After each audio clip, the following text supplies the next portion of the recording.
Hello everybody! Happy Monday! It is a new week. A new dawn! Happy Monday. How are you all? You all well? I know we only spoke on Saturday, but happy Monday.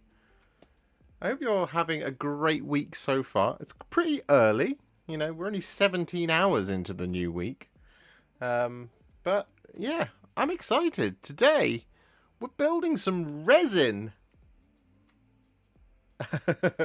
We're building Qin Xa. Well, and we're also adding a shoulder pad to a bike that we built a few weeks ago on one of these streams, on one of these Monday streams. I am very well, thank you, Jason. Resin, yes, indeed, Colonel. We have Forge World resin. I'll show you. I'll prove it. Look, here we go. There it is. We have Qin Xa of the White Scars. There he is. It's a horrible, horrible material that no one likes. So yeah, we're going to be building that up today. We're also going to be adding a shoulder pad to a bike. I need to remember where the bases for this have gone because I actually haven't assembled it yet. But you know, is what it is. But I am doing very, very well. It is a new week. It's an exciting week. Lots and lots of stuff to do. As always, I'm a very busy boy, constantly, eternally. That is my life. Making sure that you get the best Contrast Plus videos on the internet. They're the only Contrast Plus videos on the internet. Because I invented it. I invented the word. That's it. The Master of the Keshig. I haven't built a resin miniature yet, so time for me to watch and learn. Well, there you go, Random 13 Cinema. Yeah, we're going to be building this one up today. A couple of caveats, of course. If you haven't dealt with Forge World resin before, you do need to wash it. That has all been done. The way I wash my resin is I put it in a Tupperware, and then I put some washing up liquid over the top of it, fill it with hot water and leave it overnight. Then the next morning, give it a rinse whilst I'm scrubbing it with a toothbrush. That is how I like to do it. And then you leave that to dry, and then once it's fully dry, you can build it. And we are going to, of course, require super glue.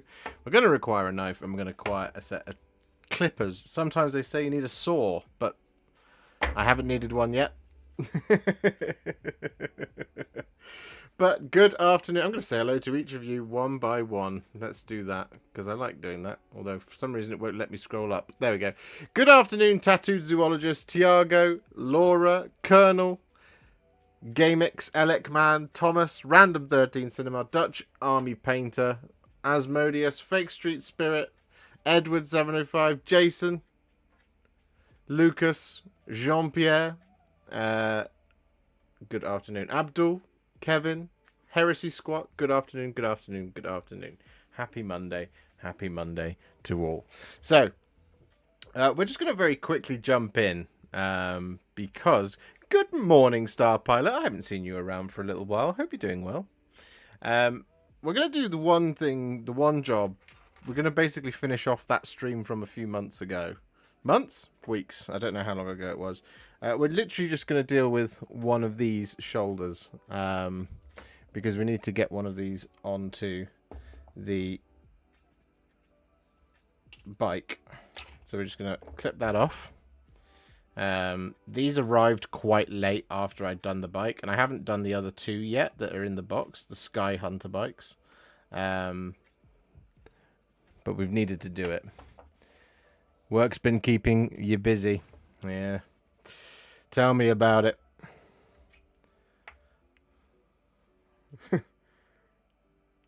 So just using a bit of super glue. There we go. And we're just going to on top of our Sky Hunter jet bike. Slop that on.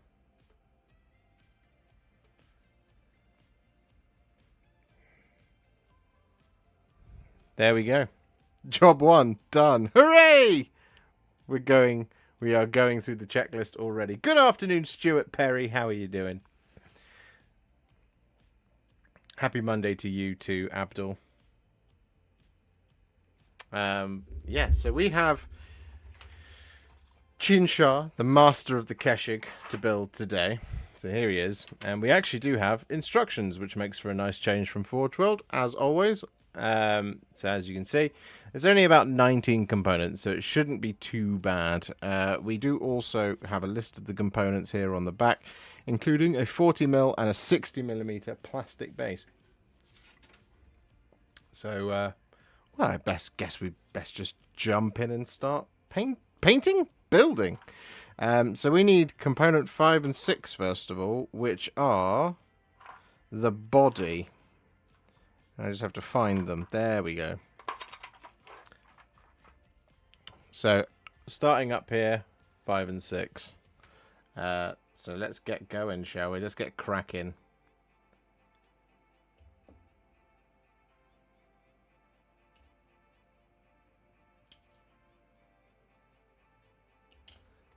Get it all nice and clipped out. And then we begin the fun thing with Forge World, which is hunting for all the flash. So you see this kind of little bit here. That needs to come off. There we go. And then this bit here also needs to come out. So we're just going to clip that off. But being careful to avoid that little nubbin just there, because that's our guide peg for when we glue it into the other half of the torso. So let's just keep checking. I don't see any more stuff. That's nice. So, has everybody seen the announcement today for Nova? There's going to be a preview next week on Wednesday. And it says something pretty interesting in the article.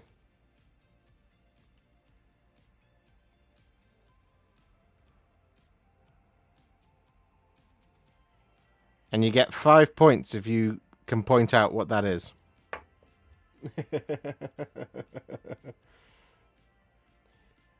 Would a mold line remover tool be too dull to remove flash on a resin mini?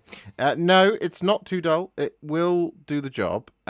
Sometimes though, there are some really thick, crunchy bits in these models, so you might want to have a knife on standby for dealing with those.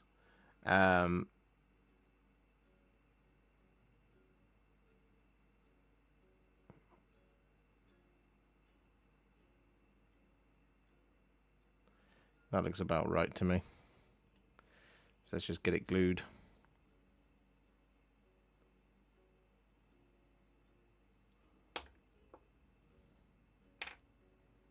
Oh no, I've already got super glue on my fingers. Well, at least if I cut myself on this stream, I've got the super glue open, so it's not the end of the world to repair it that way. For the first time in my life, as everyone always yells at me during these. There we go. We're already off to the races. Wow, this camera is really far back there. Let's do that. There we go.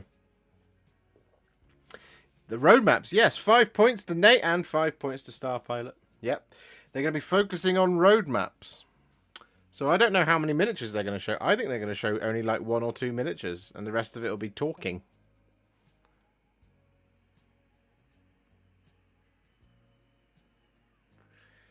Is my guess.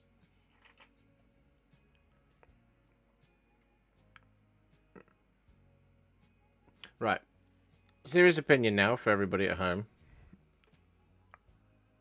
I think we should use the helmet because the helmet's cool. But should we use the bear head? I'm going to let you guys decide. I think the helmet's really nice, which is why I would choose that. But don't let me influence you in any other way.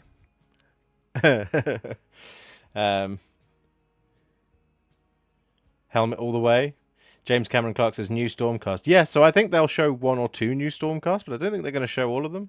I think they're going to show maybe 1 or 2 Stormcast, and then they're going to be like, here's the roadmap for AOS, and we're going to talk 20 minutes about that. And I should just point out my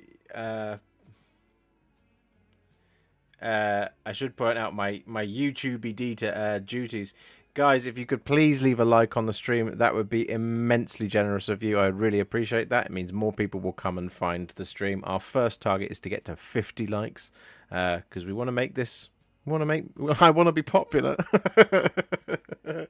But in addition, if you are not already, could you please subscribe to the channel, as that is another great way to support me. These things are all free. Now, if you want to support the channel a little bit further, you absolutely can do so. You can do that by becoming a member.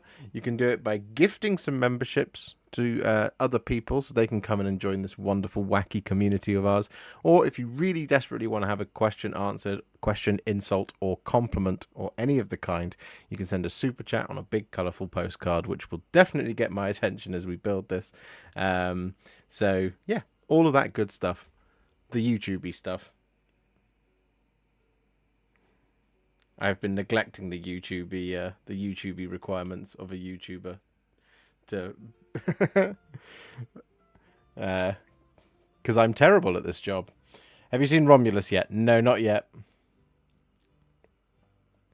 So I like faces on named characters. However, I fear painting faces, so I generally don't do helmetless. Done. Thank you, the hybrid.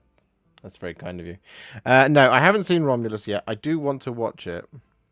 I really like... I agree. The moustache on Qin Xa is fantastic, but that helmet... Let me see if I can get closer for you. There you go. What do you think? I really like this helmet.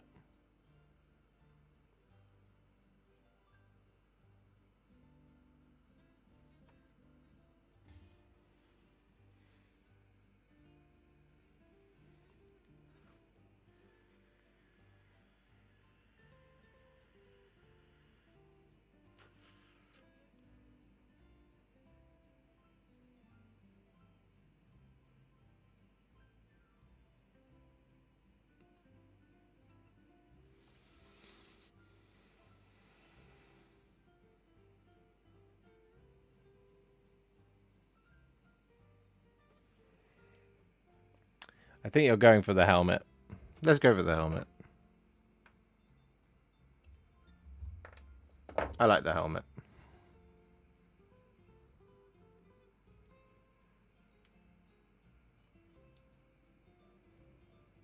I'll keep that. I'll keep the bear head for something else. It can go into my very small collection of Forge World components.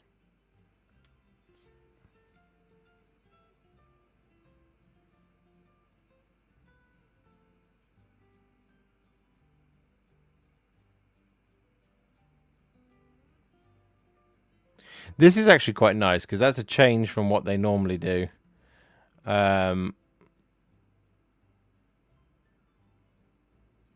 Because like normally what you get is just a floating head with a gap.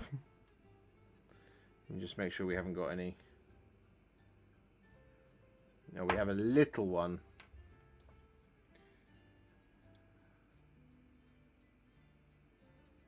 Just a teensy tiny little flake.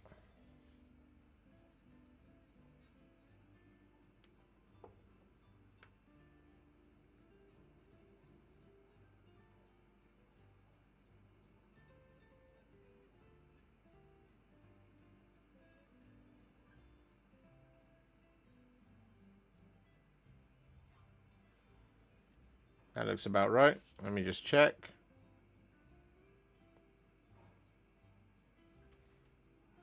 And they're saying it's... Yeah, that'll be fine. Okay, now it's 10 and 11 are the next two pieces, which are the arms. There they are. Sometimes, though, I find with Forge World instructions, you just have to kind of do it in a different order to what they're saying. But these look to have little guide pegs on them, which is different for them, which is nice.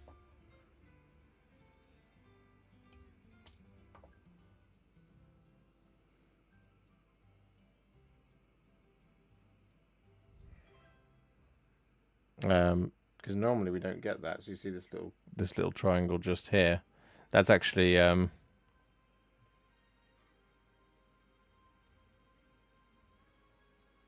reasonably new for them to do that. Let me just bring this down here a little bit so you can hear me a little bit better. Now that looks like a left arm.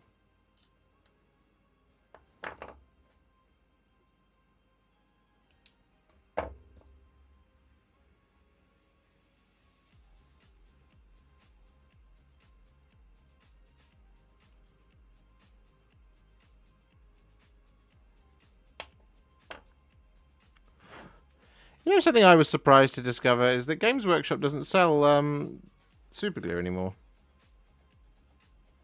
And I'm not saying that their superglue was good. It wasn't great, but like they don't sell it anymore, which I thought was interesting.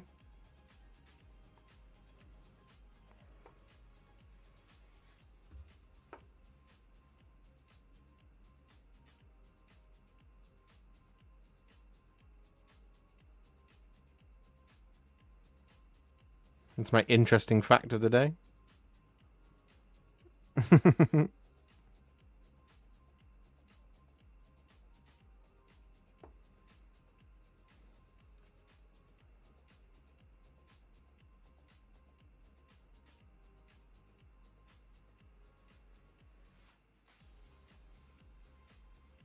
Yeah, it is like that.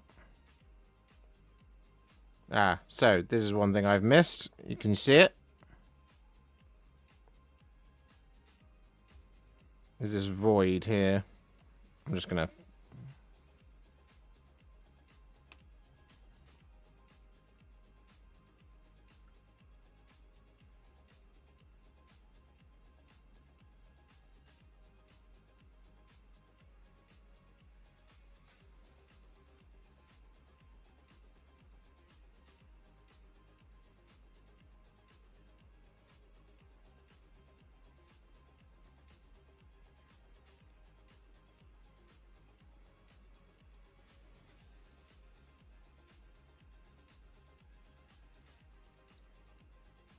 There we go.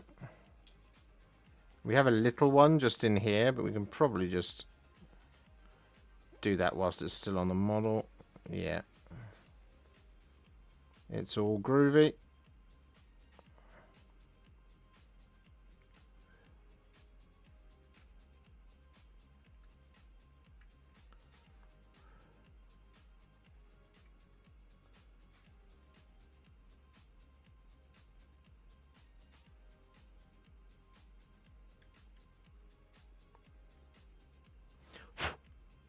There we go.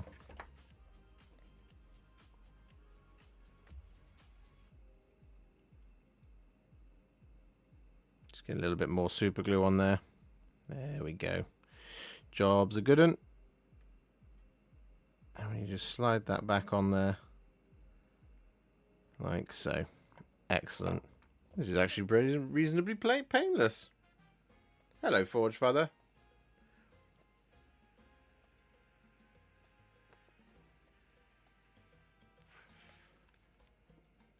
Are you going to do any more Legions Imperialis painting tutorials? I want to, Mitchell, yeah. Thoughts on Eanna, Last King of Gondor? I think it's a really nice model. Working on a Kraken-eater Gargant, details are a slog. Yeah, that is the problem with the Gargants. They are very detailed, they're very beautiful, but it does lead to, like, it can feel like it's much harder to paint them because there's so much more going on with them just on the surface area alone. Right, this is the next component here. So we're going to glue this one on. I just like to clip Forge World like that and then take the pegs off.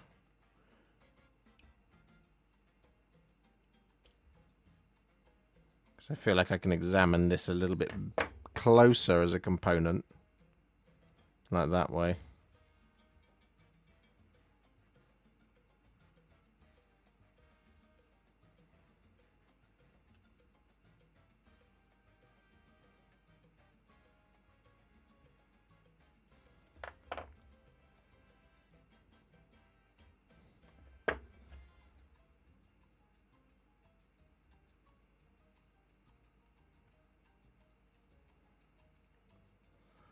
That doesn't look like it shouldn't be there. That looks like it should be there.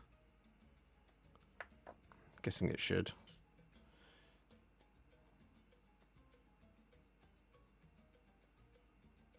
And then you go in there like that. Alright, we need to straighten that bit out.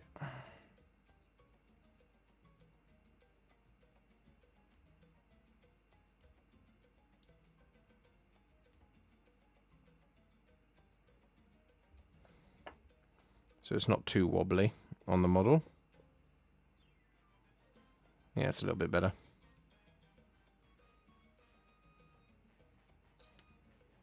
This stuff really is the devil.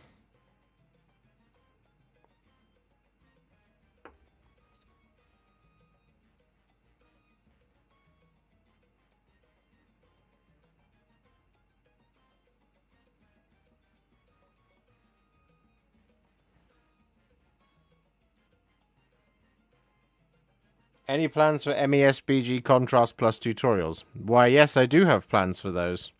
I can't tell you what they are.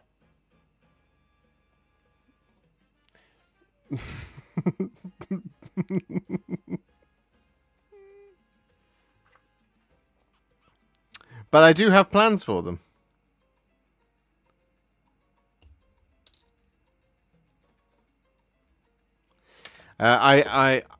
I'm really excited to find out what the new edition entails.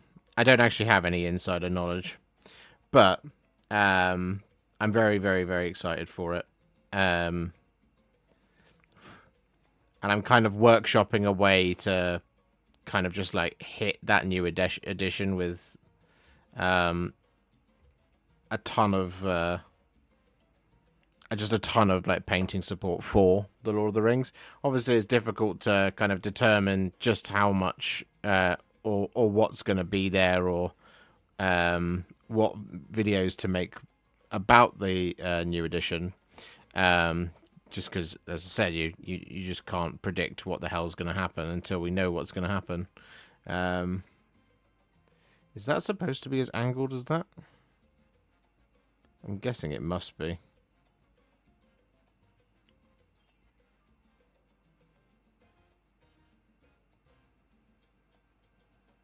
I mean, it looks right. Or does it? Why does that not feel correct to me? Let's check the picture again.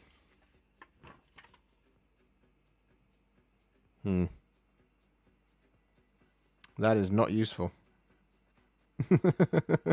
Oh no, there is a little bit of a tilt down. That makes sense.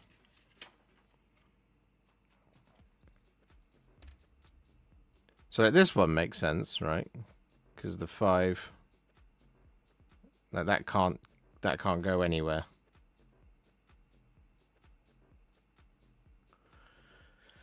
So let's just go for that.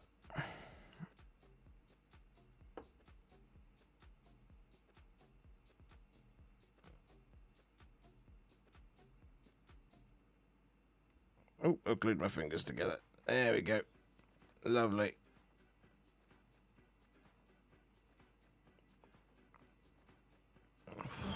And then the reason this is tilting down must be because of that cabling.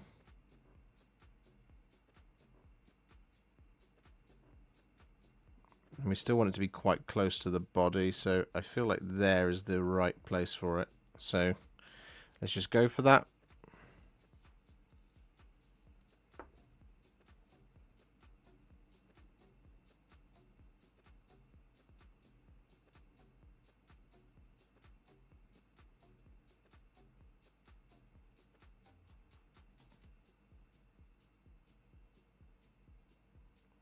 I knew that wasn't making any contact. Let's try that again, shall we?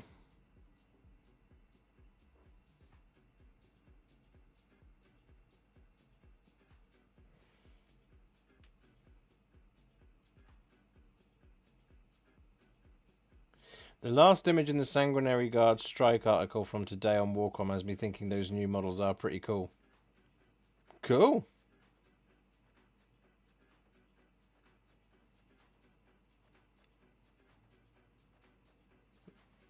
I'm gonna fully reserve judgment on the Sanguinary Guard until I have them in hand. If I get them in hand. I might not get them in hand.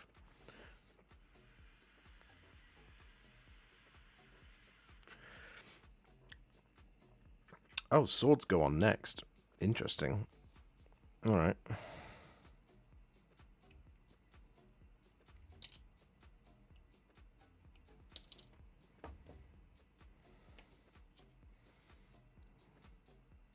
So we're going to learn something very interesting here about me and whether or not I am capable of figuring out which way a hand is meant to go. Yeah, I think it's like that. I think it's components laid out that way. All right, let's go.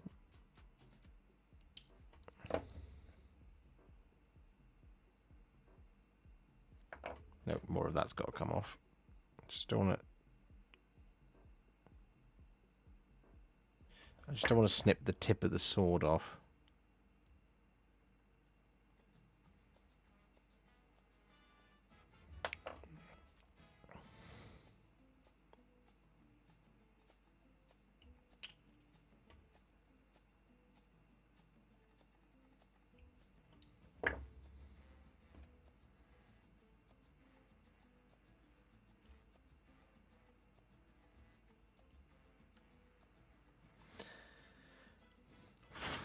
I think the thing I'm kind of interested about with the Nova Open preview is going to be what the 40k roadmap looks like. Weirdly enough, I am excited for the AOS roadmap, but oh, Nudot Prime, thank you very much for the 2. So scared to build my first War Dog, lol. Oh, you'll be okay. The War Dog kit is really nice. It goes together quite nicely. I enjoy building those ones. And Alec Man, thank you very much for the face. Appreciate that. Thank you.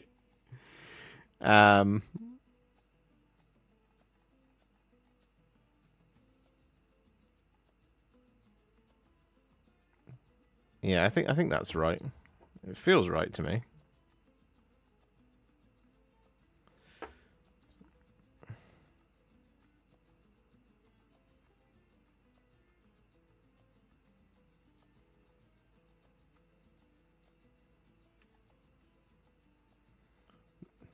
This is a surprisingly nice Forge World kit. Like I said, normally these are absolutely horrible to build, but this one's not bad. I haven't built many modern Forge World kits though. Like I've built Primarchs and stuff, but the Primarchs models are often hampered by just their instructions are terrible. If anyone's ever built Horus and tried to figure out how you're supposed to put together the scenic base, where it just goes, hey, so here's the components for it. Enjoy. Draw the rest of the owl.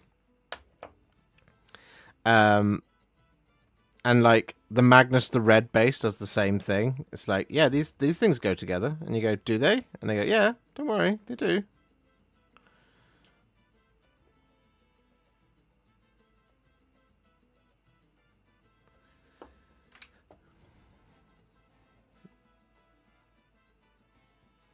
Something just fell off the desk.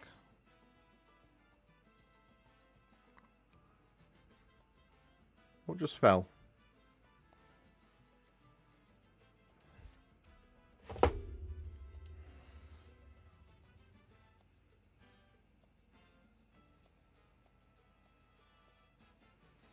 I can't see what that is.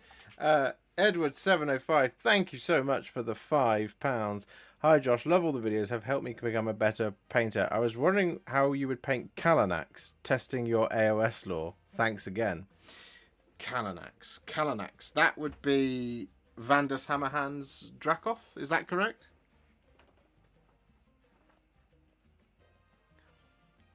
That's an excellent test. I hope I've got that right.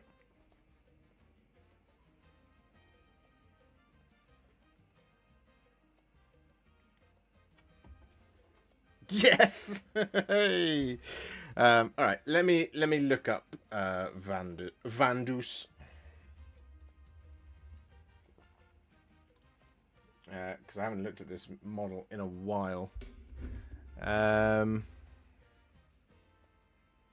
Okay.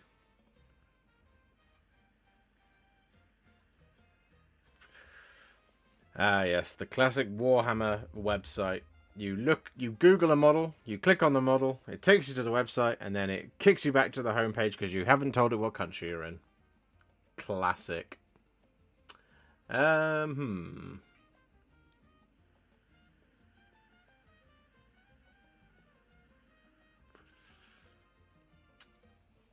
How would I paint that? I think. I'm certain I have a video that might be useful here.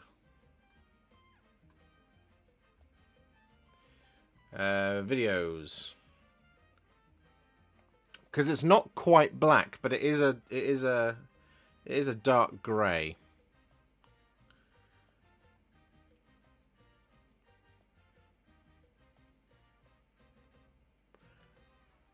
Because I think my instinct here for Vandus is for Kalanak specifically is I think Space Wolves Grey for the underbelly. And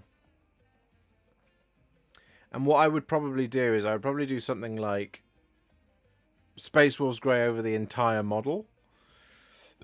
And then I would do 2 layers of like 1-to-1 mix of Lamian / contrast medium and Black Templar, and then kind of blend into the Space Wolves Grey. Then once it's fully dry, because it should be at that point, you should have like this kind of lovely blending from the blue into the sort of dark grey of Black Templar. Give the whole thing a wash of, I would say, Drakenhof Nightshade. I would then probably dry brush it, or if you want to highlight it all, using Thunderhawk Blue followed by Rust Grey would be how I would do it.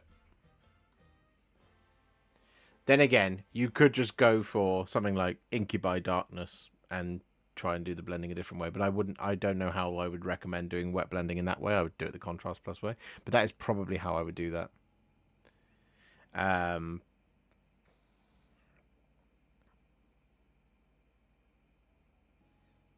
Hello, Kataro. Hello, Laura. How are you doing? Hello, Captain Manrings. How are you doing? My face was my reaction to you saying you wouldn't get the new Sanguinary Guard.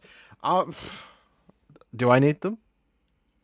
I already have 10 painted and like 20 more in boxes. And I like the old ones. I like them a lot. But Games Workshop might send me them, and if they do, I'll paint them for everybody else. Will I buy them myself? I don't know. I'd have to wait until somebody else did and told me they were good. Do you plan on rebasing the older ones? No, I probably wouldn't do that because I'm incredibly unlikely to actually use my Blood Angels in a competitive game of 40k. I don't like taking my favorite army to an event to get stomped. Thank you very much, Edward705, for the £5. You guys are being very generous today. I really appreciate that. August has been a interesting month. It's been like because we're at the end of Scaventide, so we're releasing things like Stormhost videos and stuff like that. So they're obviously not as popular as a completely brand new video of a Lord Vigilant on Gryffstalker. So the views have been down. So August has been a bit of a difficult one.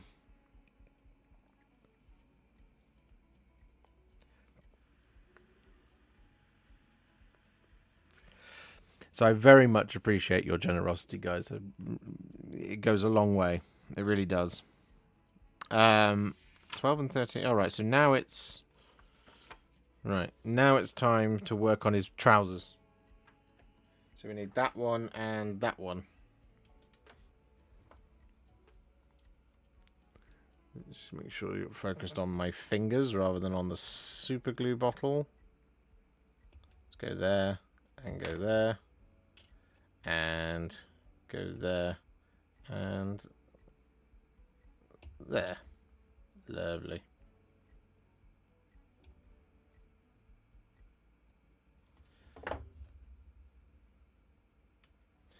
Nope, more of that's got to be clipped off.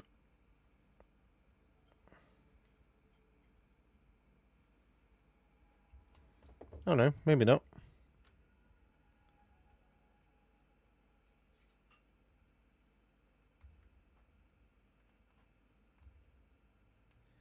One thing I was staggered at in the last the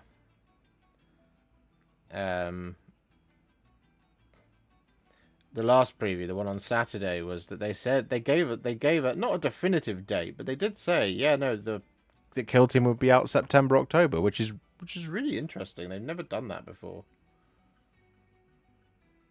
They normally just say it's coming soon.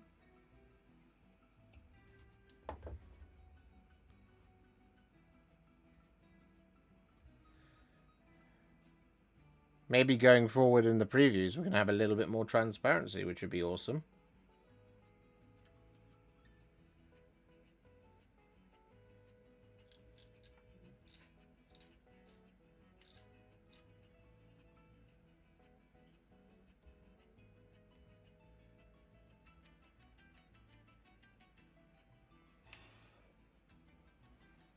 Yeah, that looks correct.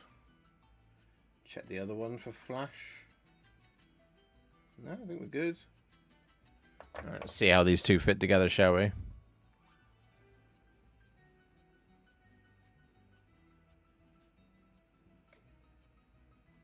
Pretty well by the looks of things.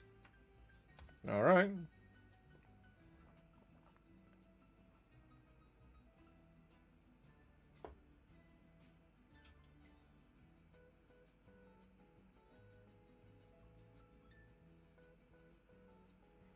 Oh, I've missed a bunch. Will you get Ungrim Iron Fist? I have not been sent Ungrim Iron Fist, but I will try and buy him. At some point. Because I really like that model.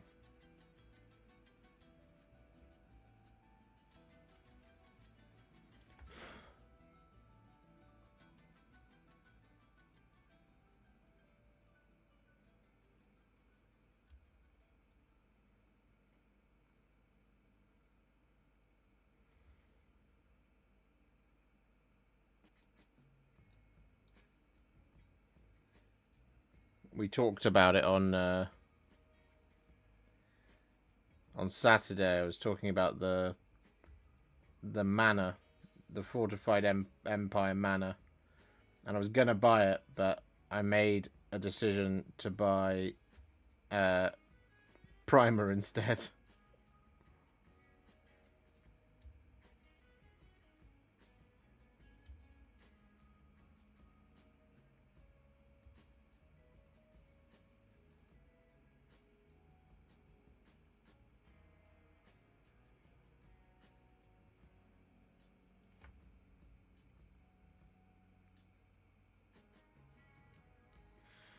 Yep, that's good.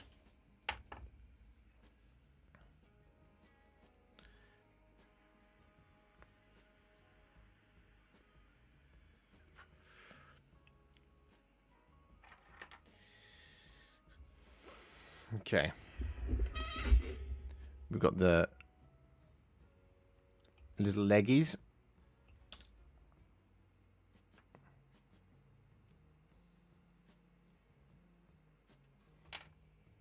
Where's the other one? Yeah, there it is. And another little leggy.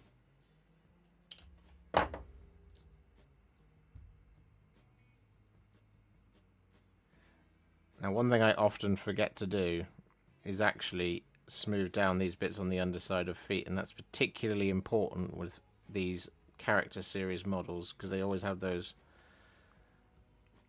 epic scenic bases, and if you forget to do that, it's never going to sit flush. So then you sit and wonder for like 20 minutes why the whole thing's not gluing together. Because you can't move it, because otherwise it all falls apart.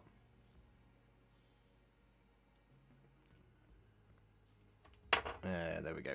Let's get you off. There we go.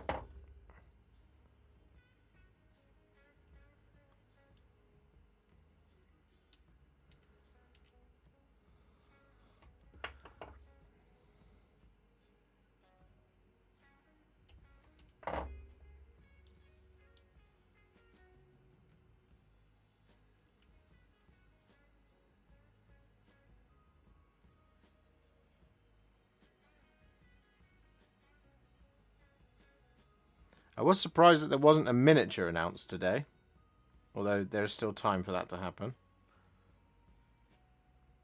It's typically something they do on a Monday. Get miniature Monday.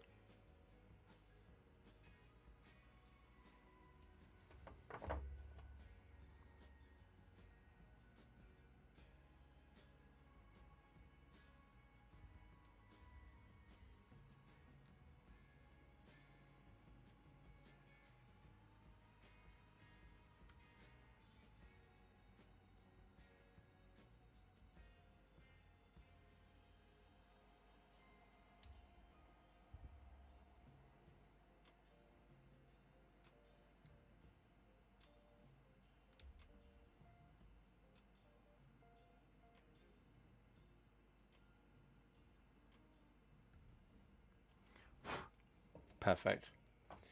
Asmodeus, thank you so much for the 5 gifted memberships. That is absolutely kick-ass of you. Thank you so much. I really appreciate that.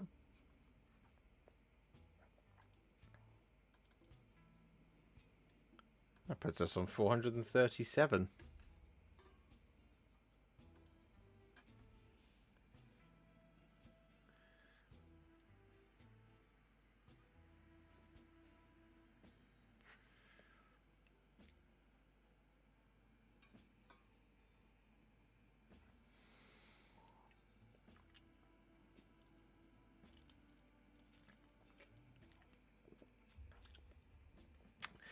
Greetings from India. I need a rest now. The 5 other guys need to watch for me now. Yeah, God, it's how far ahead are you? You're 8 hours ahead of me now. I think, if I remember, if I remember the time difference right. Yeah, it must be quite late at night for you.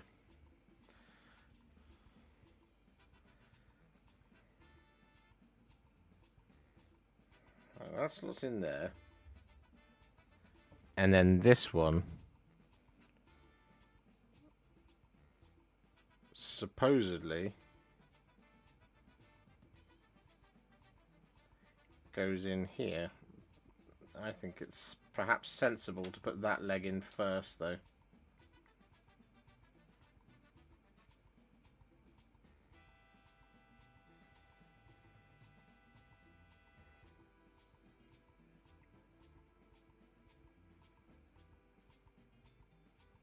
Like that.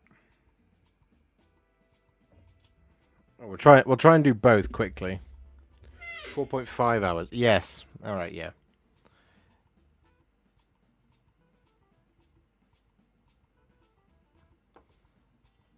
Yeah. Yeah. Yeah.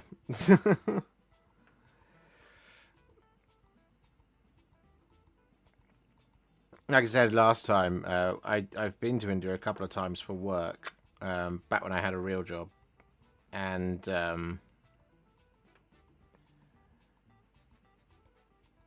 we used to work with a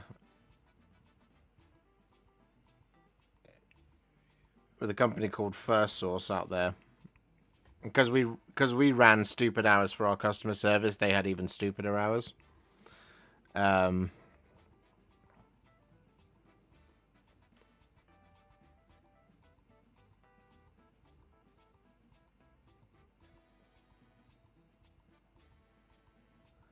we go.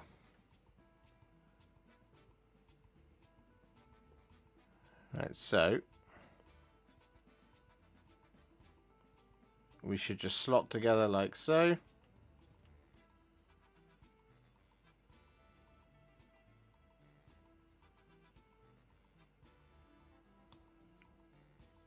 And that should be it for Qin Xa. So we're just going to set him down there. Now it's time to put together the base. So we have this lovely piece here.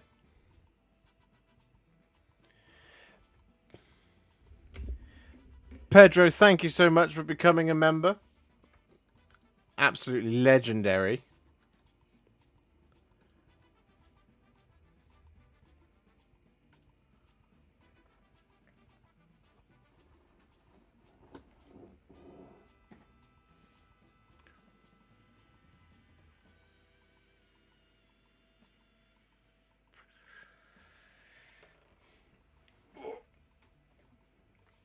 Ooh.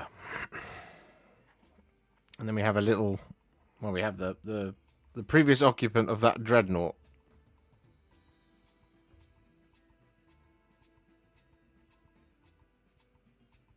Does that clip out?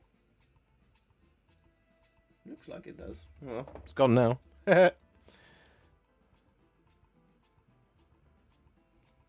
The details look pretty good.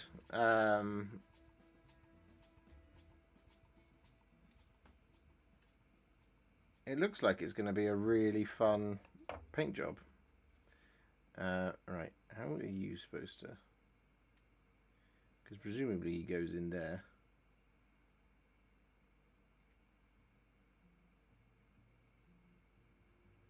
Yeah, like that. Not the other way around.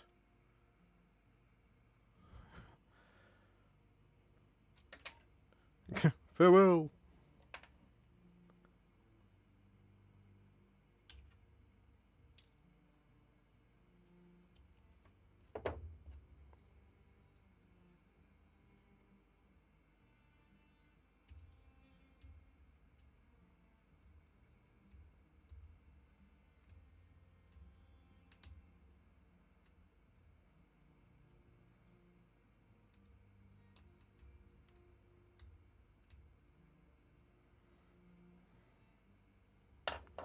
Excellent. Right, so then that goes in there. And then that goes down to a 40mm base. So we just bosh like that. Throw that in there. And then forget to check for flash again.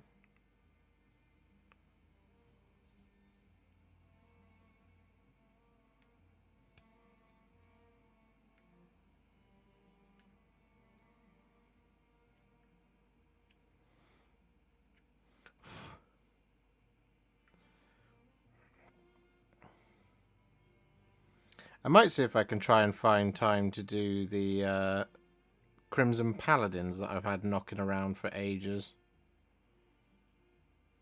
For the Blood Angels.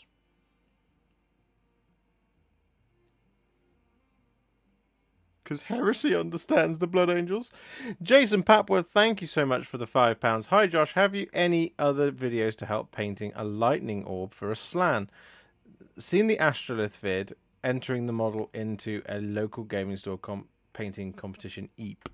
Oh, well, good luck for that. Have you... So, painting the orb on the slan. Slan's... Is it the... Slan Star Master? Not the Stairmaster.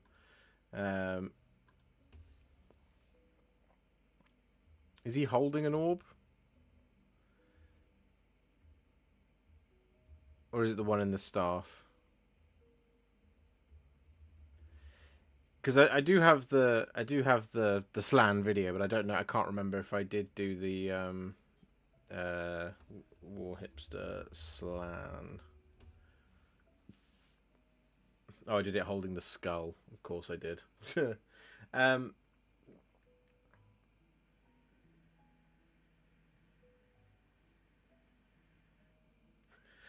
One of the easiest things to do. Yeah, yeah, I thought so. So one of the things to do with things like orbs and stuff, right, is weird as it sounds, a really nice way to paint them uh, is to follow like a lightning tutorial.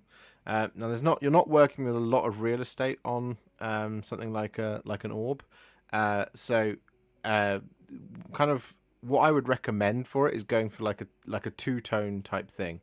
So what you'll see sometimes in my videos, if I do like a single blend on a weapon or something, um, is to go for the top half and the bottom half, or the bottom half and the top half, whichever you want to do.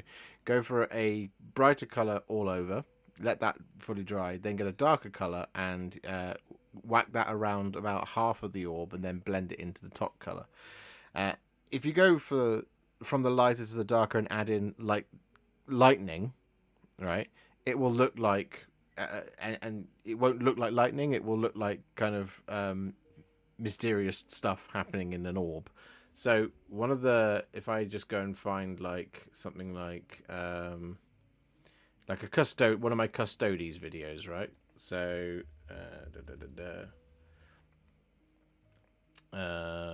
because that would give you all the colors you'd need to paint an orb of a blue variety. I'm trying to think of ones where I've actually painted full orbs. I know of one that I will be doing, hopefully.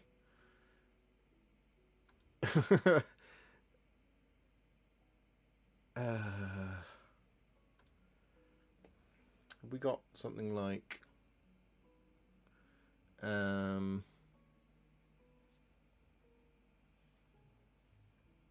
yeah, like the custodies videos are pretty good for it because they've got the sort of bluish blades and all that kind of thing.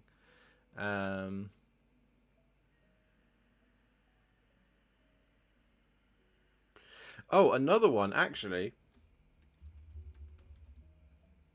is the Palantir.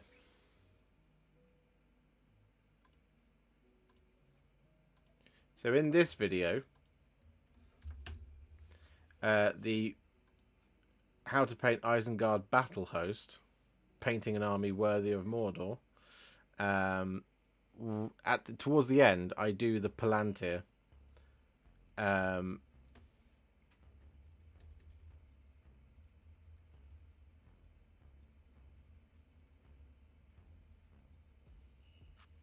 On the pedestal. That's another good one, actually. Josh, how difficult is the Chaos Chariot to build and paint? Thinking about the STD Spearhead, but that one it is giving me pause. The Chariot is a bit of a pain in the ass. It would be a lot easier if it's sub-assembled. Naturally, I think you do sub-assemble though. It is annoying, the chariot, because the horses are tiny, and then the actual chariot, the carriage, is really congested.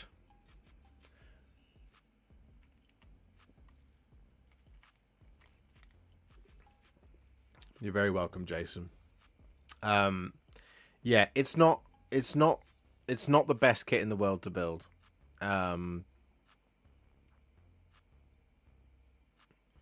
I would guess. I would if the thing is, but the thing about the rest of it is the rest of the Slaves to Darkness one is really fun, because the knights are great, the warriors are great, even the Chaos Lord itself, that was actually really fun to paint. It was just the chariot was quite a hassle, and it's only because I paint the way I do, which is I don't sub-assemble. Right, it might be a lot easier in sub-assemblies. I reckon it probably is a lot easier in sub-assemblies because it's not particularly detailed. So if you do it in sub-assemblies, you'll notice that it actually goes quite quickly because it's not up to the standard of the newer kits. Because the chariot, for example, itself is not particularly highly detailed. So there's less to do on it if you sub-assemble. The challenge comes from if you don't sub-assemble. Would be my recommendation, James. Right, Right, where does he go? Like here?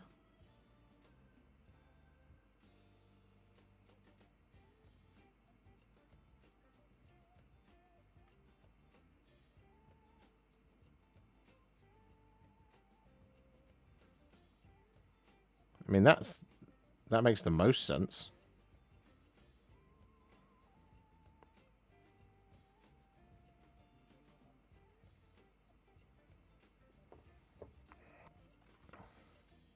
Yes, that is how he...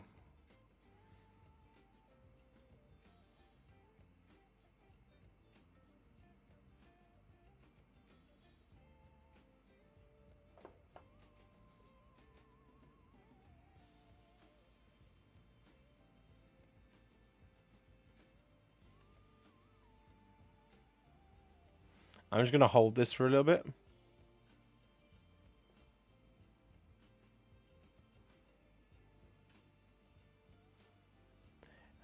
But yeah, as I say, otherwise, the Slaves to Darkness Spearhead is a bundle of fun.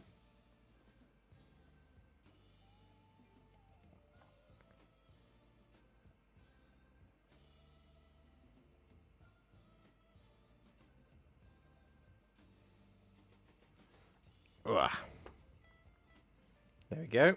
And then it's just these last two pieces here and here, which line up like that. So let's give them a clean.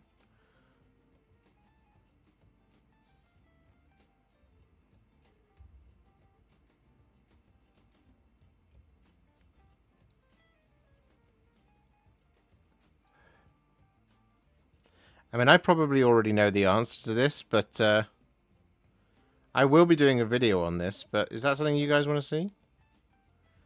I have talked about how I want to slowly build up a White Scars army. No, that's detail. And I might even do, like, rather than paint in units, I might just paint them one model at a time. So, like, the same thing for, like, the Sky Runners. So we'll get the recipe down in, like, video 1, and then we'll do another video on, like, the second one. Sky Hunter, sorry. Where it's like, yeah, we're going to be doing the markings on this one. This is how we're going to differentiate the two, and blah blah blah. Here's the journey of this army as it comes together, of this project, I should say. I don't know if it's going to be a full army yet. That's the thing.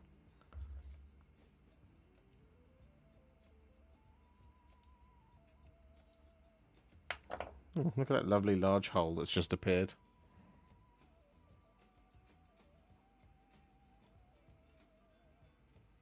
Awesome. Okay. So now we need to put this down on the 40mm base. Actually, let's just check how it lines up.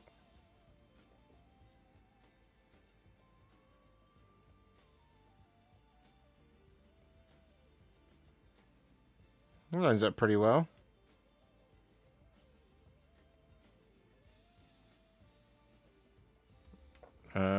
But we also do need to check how it's all gonna sit on here as well.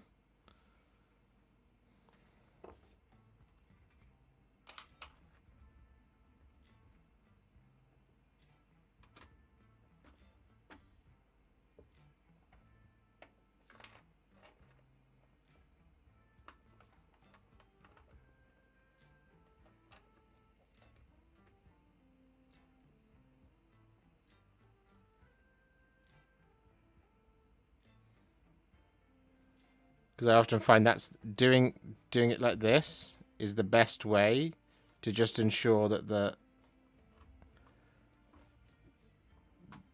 fit is good, and that doesn't happen.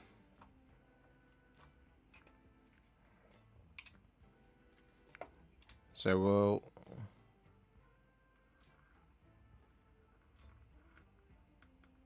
do that.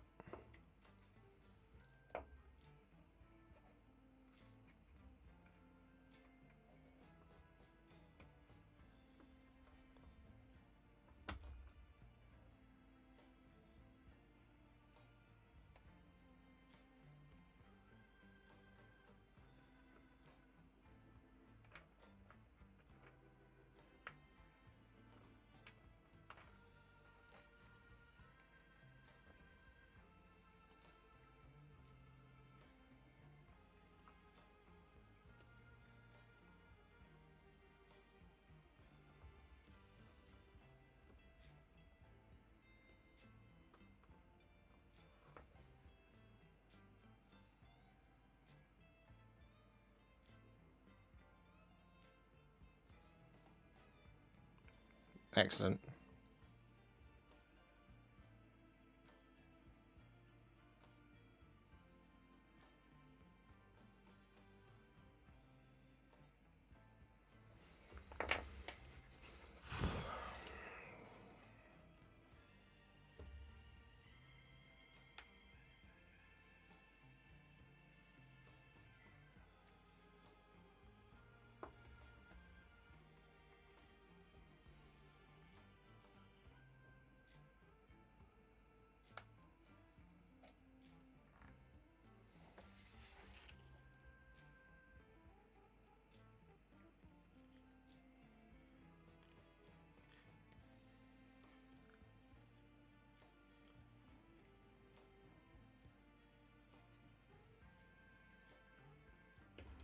There we go. It's done. It only took an hour and a half. No, it didn't. It took an hour. I severely underestimated how long that was going to take.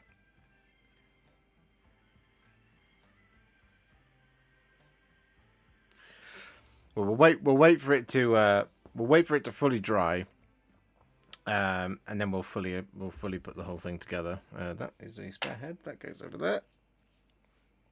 Hello, Will, and has been a member for 15 months. Thank you so much, Will. I really appreciate that. Guys, we're 3 likes away from our target of 50 likes on the stream.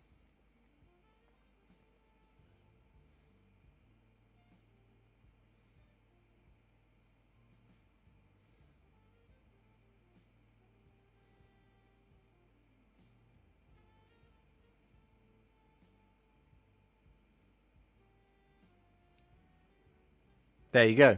54 likes on the stream.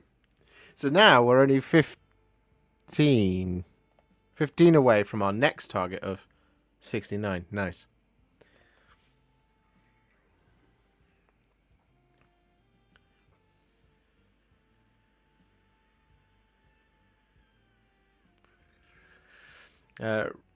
Currently assembling my Deathwing Assault boxes, and I will not glue them on the base and keep the shield the knights have separate. Yeah, that's a perfect amount of sub-assembly, that. Not that I do it. As much as that pains a lot of people.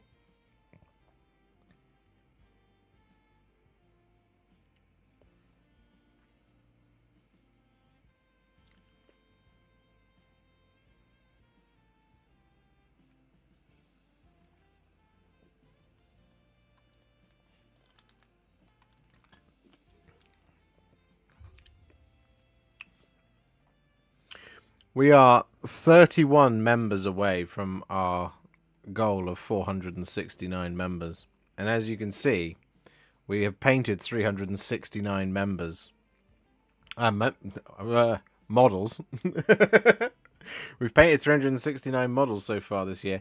And we're on 67,369 subscribers.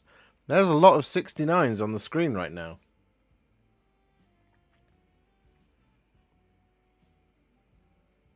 If everyone here gifted one or became a member, we would get there. For sure.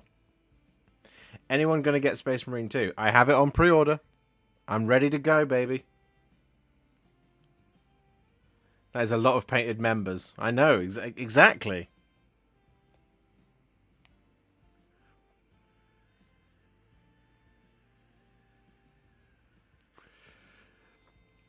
It almost looks like it's subliminal, right? But I haven't done that on purpose.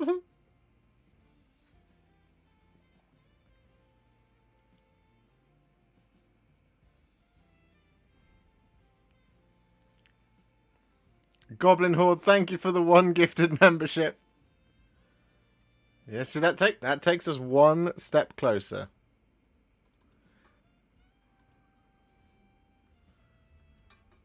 No more painted models for the rest of the year. Well, I could. Problem is that would mean there would be no more videos for the rest of the year. And as I was saying earlier, August has been tough. The last month has been tough, so to just go, nah, no more videos, we're all good. That would be a, let's call that a disastrous decision for the channel. Renee, thank you very much for the 1 gifted membership. Thank you so much. That puts us on 440. We have to paint 100 more so we get to 469. Well, that is my plan. That is my plan. I would like to. I'm shooting for this year to cross to 600 models.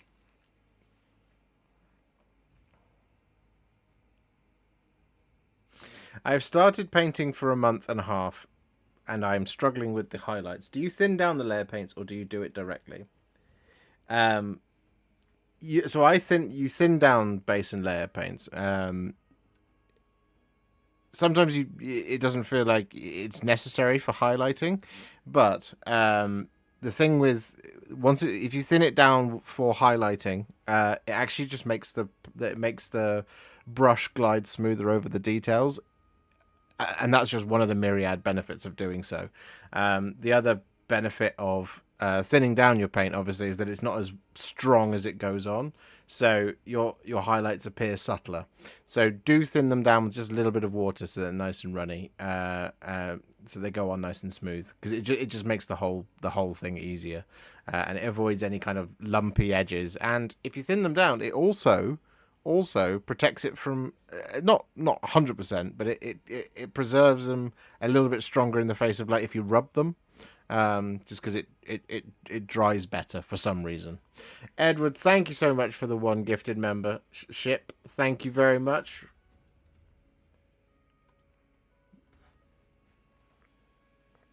So now we're 28 away from having 360 knives. Can I have my member painted gold? You absolutely can, Goblin Horde.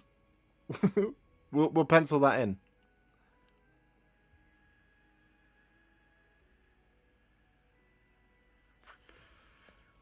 Hoping that SM2 has some Death Company markings I can put on the Assault class. I would reckon that it probably will. And if it's not Death Company, there'll just be a big Solitaire that you can put on it. A big X. I would guess. 669. Yeah, it's possible. I'd have to paint 300 more models in 4 months. Captain Mannerings has been a member for 16 months and says, such a legend of the community, not knowing, of course, that he himself is the real legend here. Thank you so much, buddy. Right, that looks dry to me, so we're just gonna slot him together. Oh, it just goes together like a dream.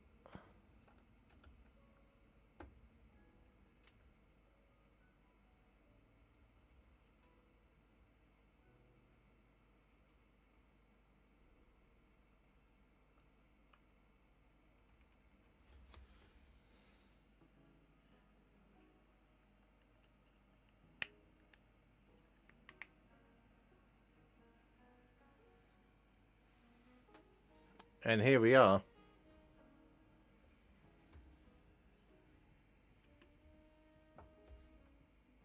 Qin Xa, Master of the Keshig.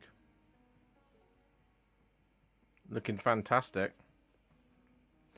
The Tyranids video was cool. Fun to see different painted models from the box art. Yeah, thank you. I do try and kind of do alternate things as I can, as and when I can.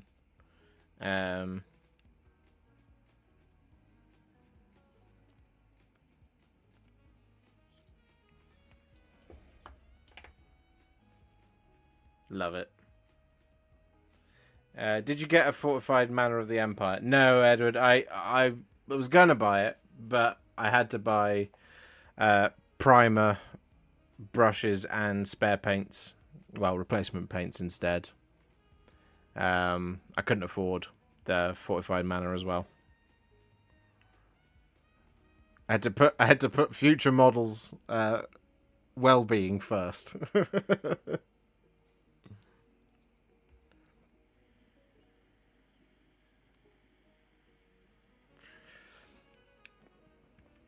Love Hippo, thank you so much for becoming a member. That is very kind of you. That puts us on 442. With 27 left to go.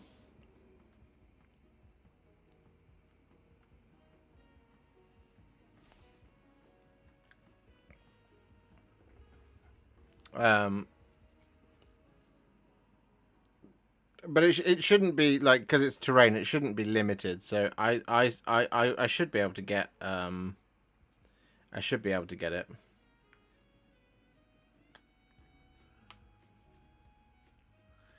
I wish GW would release a Mordian Guard, Valhallan, or Praetorian like they did with the Steel Legion. Yeah, what a made-to-order set of the metal miniatures. I found a set of Steel Legion the other day. My old ones, so I'm going to get them stripped down and painted up. Thanks for your videos. I have started painting Scarbrand following your videos. Awesome. Did you build it properly, unlike me? Because I built it like an idiot. I put the shoulder pad on the wrong shoulder.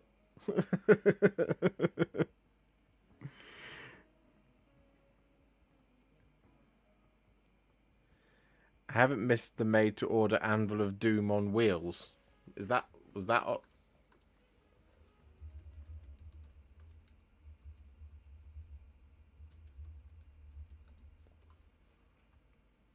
Did it go on made-to-order recently?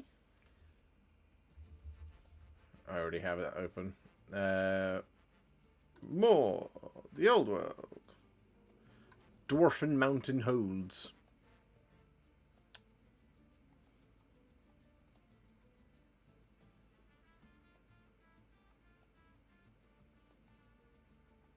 It doesn't look like it's currently there to pre-order.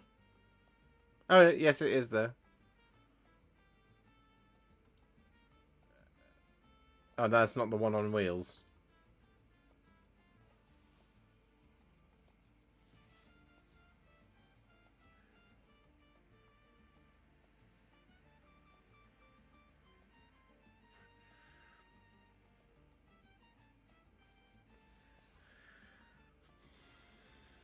Oh, Ungrim's out of stock.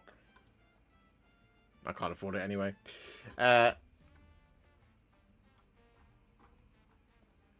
Good, Love Hippo. As good as I am at some things of this hobby, I am terrible at others.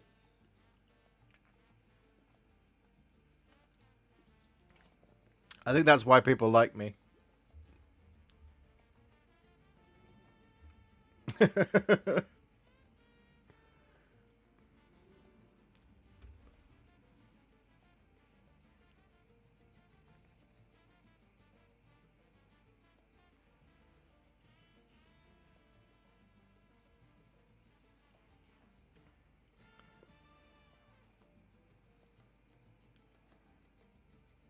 I'm not sure where the cat is.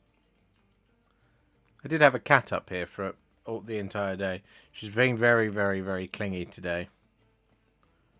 She desperately wanted to be on the stream, but I said, unfortunately, I can't put the camera down for you. Because then everyone will just have to look at my chest. And nobody wants to look at that. Especially when she inevitably got bored and decided to jump down.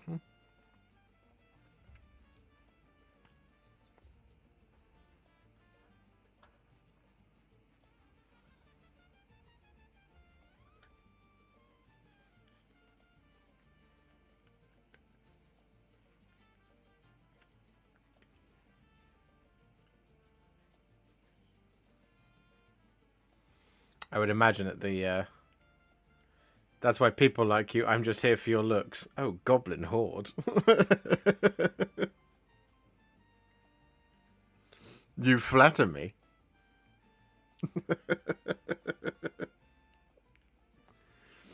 Are you enjoying having the kitties? Yeah, it's nice. They are fully settled in now, so they are chasing each other, being very playful, which is lovely. It's what they It's what they do at my parents' house. It's what they used to do at my parents' house. And then there was a bit of that kind of, new environment, had to re-establish the hierarchy, a bit of kind of aggression from each other, but that calmed down after a day. And then they were just kind of sort of fairly happy to be here. But unfortunately for Alice, she came home from her time away, and that was the night they decided, oh yeah, we're now going to play with each other, and they chased each other all over the house all night. So they were being quite noisy. They were quite nice last night though. They were reasonably happy. I nearly kicked one last night because it scared the hell out of me. I was up here filming a video, and I just felt this tail gently touch the back of my leg, and I thought it was a spider, so I went, ah! I jumped, and then I just heard this meow. I was like, oh, I'm so sorry. I don't think I did kick her, because she wouldn't have forgiven me for that. She immediately then jumped on my lap. Gregory, thank you so much for the 20 gifted Warhipster memberships. Absolutely amazing. Absolutely stunning. Oh, stunning. That's a 462. See, now we're 7 away from 69s all over the place. Thank you so much, buddy. I really appreciate that. That is very, very kind of you. No,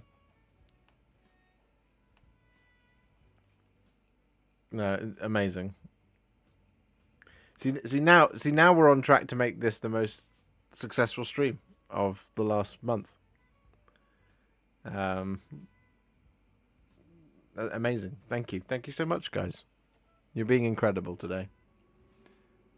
And we're 5 away from 69 likes, as Thomas says.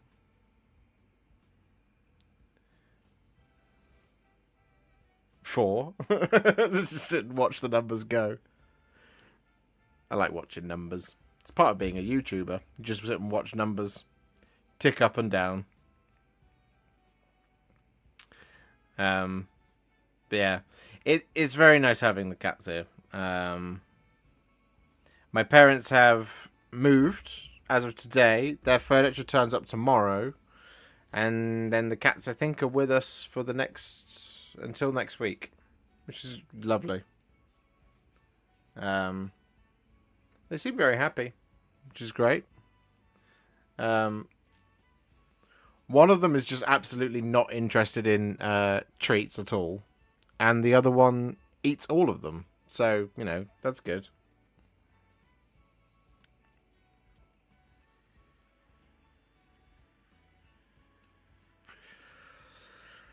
Someone left a little present on the carpet last night. So that was fun at 4 o'clock in the morning. But it was only a little present, so it was all good. It wasn't a major cleanup job. That was one of those instances, though, where at 4 o'clock in the morning you're generally unprepared to deal with things, and I was like, I don't know how to deal with this at 4 o'clock in the morning. I was like, I can't just leave it because that's unfair. Because Alice will get up in the morning and just go and stand in it. Because she won't be expecting it either.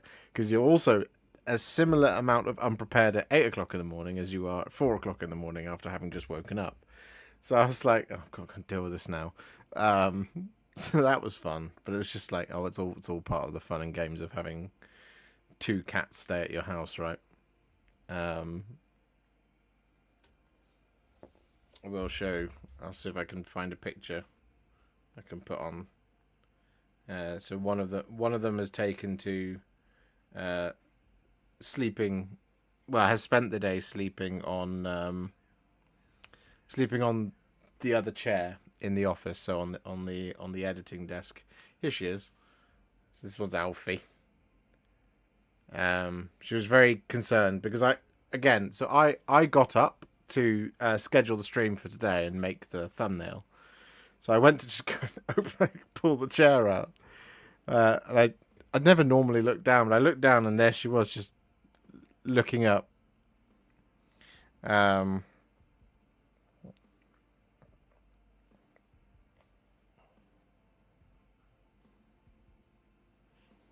And this is the other one. This is Bluebell. That was her a couple of nights ago, preventing me from doing any work. That's my stomach that she's lying on.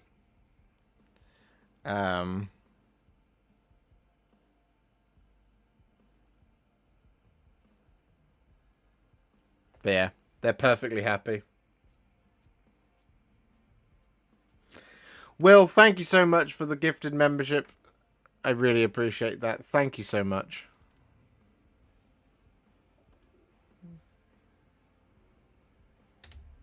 $463.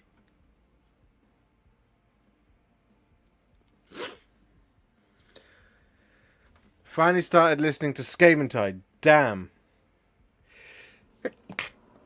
That wasn't the end of the message. I really hope for GW that we get some of those Skaven that are in the book.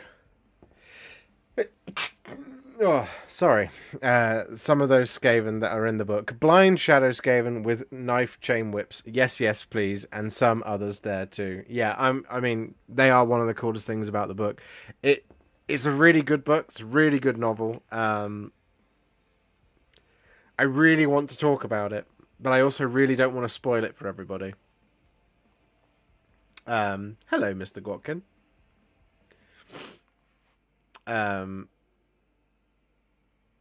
I really, really want to sit and talk about that book because I think there's some really, really great themes in it. And I just think the way that they explain how the Reclusians work, it's actually quite heartbreaking. It really humanizes them. And I loved just how much of a kind of human face it puts on the Stormcast, on the Reclusians, and it's one of my favorite kind of pieces of progressing Stormcastiness in books so far. That's why I loved it. Not everyone's going to love it for the same reason, but I really, really, really enjoyed that book. Maybe a stream with a spoiler in the title when you got time soon. Yeah, I was thinking about making videos kind of just about Age of Sigmar's story and stuff like that, and I kind of go back and forth on doing that because on the one hand, yes, I think it would be really valuable, but at the same time, so few people have read any of it. It's just kind of like it's just a video that's full spoilers, basically. Is it an audiobook? Yeah, it's the new edition novel, and it is on Audible. But you can get it in physical copy as well. I think it's in hardback at the moment.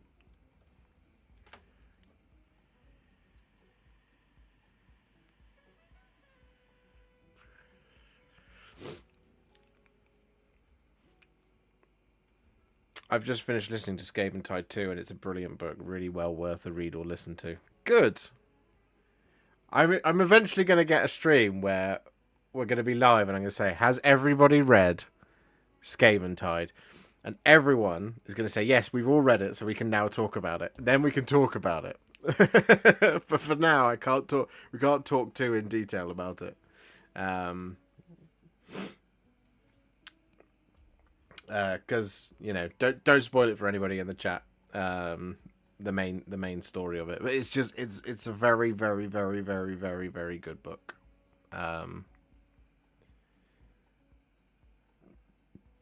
Should we just do that on Discord? Should we create a book club?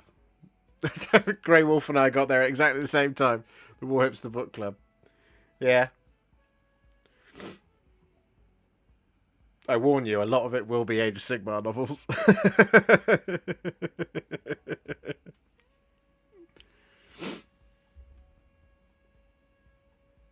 Do we have a? I think we have a. Is there a Black Library?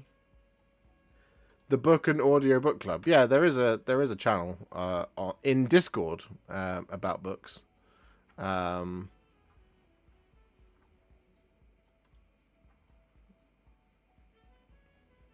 Where we can talk about those. Just do a monthly video. I listened to this book. Here's how good it was.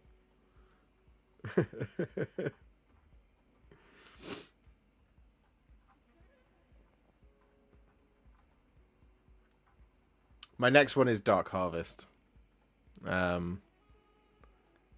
which I'm gonna start this week. I think. I haven't found the time to sit and kind of start it. Or sometimes it is about finding the time and also about finding the motivation to put it on. So like if I'm painting a lot, like a big unit of 5 or 10 models, that's when I'll put an audiobook on, because I won't be stopping and starting constantly whilst painting. It's basically goes, we're going to do all the silver. So now we've got another 40 minutes of just like pure listening within that one. As someone who loves Skaven since Warhammer Fantasy, this book already feels so nice. The descriptions, the horror of people experiencing it firsthand, but also how the Stormcast are described and built. Yeah, that is one thing I really... Again, it's not a spoiler of Skaven Tide, but one of the things I really appreciated about it was it didn't make Skaven feel like a comedic entry or like the downtrodden in it. And they often are in a lot of the other books, because they're there as kind of just sort of being used as a meat shield, basically, usually by a Chaos Lord or something. And they feel a bit like kind of... They don't feel like a challenge, and they don't feel like they're going to cause our heroes any real problems. Because if we're following Stormcast, like, it constantly happens, I think, in the Realm Gate Wars, where there's one series of books, I can't remember, but how they're just attacked by Skaven, and they just brush it off, and there's no problem whatsoever. And anytime the Skaven actually are on screen, they're just being snivelling and little just rubbish.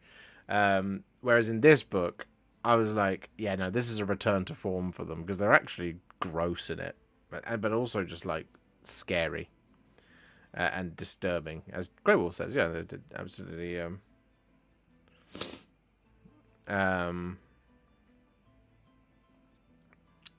Like it's a very, very good book. I'm going to keep recommending it. And then in about 6 months, we'll talk about it. I'll do an entire stream. So, guys, we're going to talk about Skaven Tide. If you haven't listened to it already, spoiler time.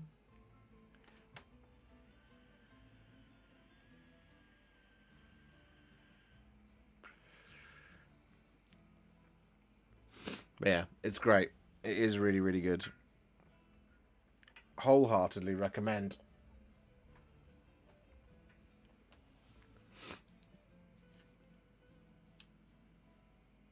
I generally like to think I have a reasonable taste in Black Library books. I like to think that because it's my taste, of course. Happens in Galmaraz, Skaven are here. Oh well, yeah, exactly. Finally downloaded the book. Persuaded.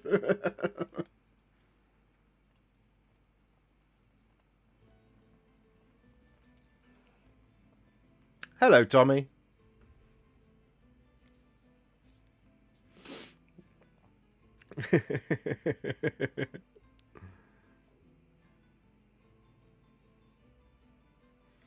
Well, I'm off to the post office to pick up 2 Imperial Knights. Buyer's remorse, but also excited hobbyist. I nearly...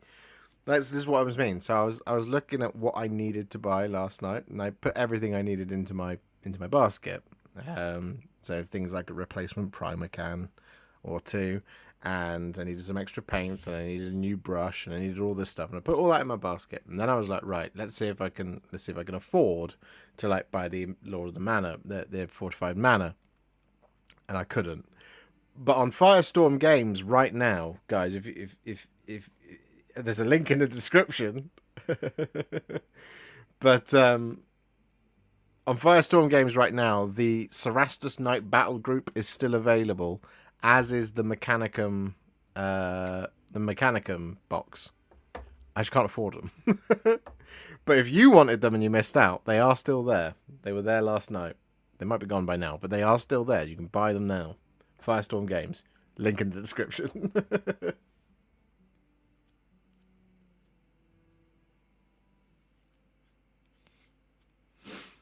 Looks like Liam's painting Eldar for the hobby stream today. What? How dare he? No, we must not criticize Liam for painting. At least he's painting. He needs to paint more. Just it needs to all be Age of Sigmar related.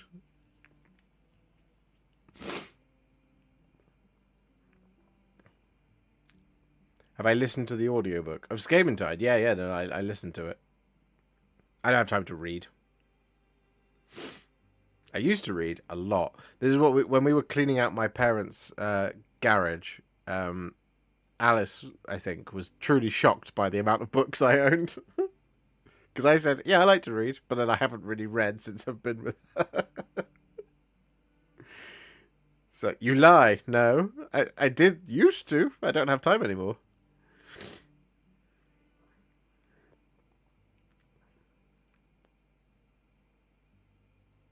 We should all encourage Liam to paint more. It should just be Lumineth Realm Lords. Or Sylvaneth.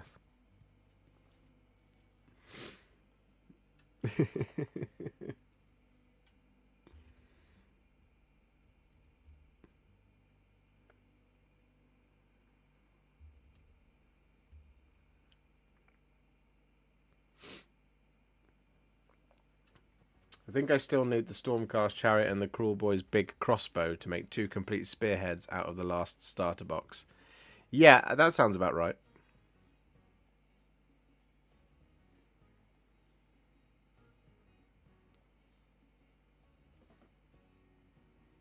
Oh, Vanquishers as well you might need for the Stormcast. I mean, you could use Vindictors as a stand-in. I don't think anyone would stop you from doing that. It is weird that it is Vanquishers in that box. Well, then I get it. They've put Vanquishers in instead of Vindictors. Probably because they have a worse save. And they're not as potent as Vindictors. But also, everybody already had a lot of Vindictors. So, to sell that as a kind of accompaniment to a Stormcast army, if you just went, hey, here's 10 more Vindictors, it would be like, yep, got enough of them.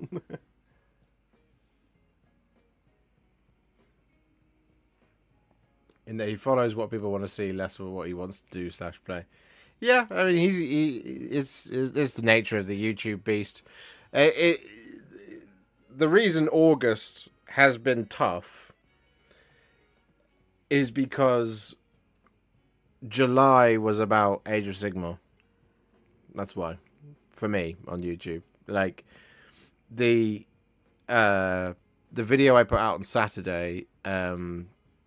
The Hydra, the 4 Tyranids, was a very popular video because it's 40k. But Age of Sigmar was the new thing, so it was doing well. It was doing much better than it normally does, which is really good to see because it means that Age of Sigmar is growing. More people are seeing it. But the best thing to do on YouTube is to do a whole pile of 40k stuff all the time because people just. It pulls the audience. So it was a decision that I made. It was always going to, that was always going to be the case. So yeah, there are going to be some 40k videos coming. Of course there are, because we're out of the Age of Sigmar for the moment, but we will be jumping back into the Age of Sigmar, of course.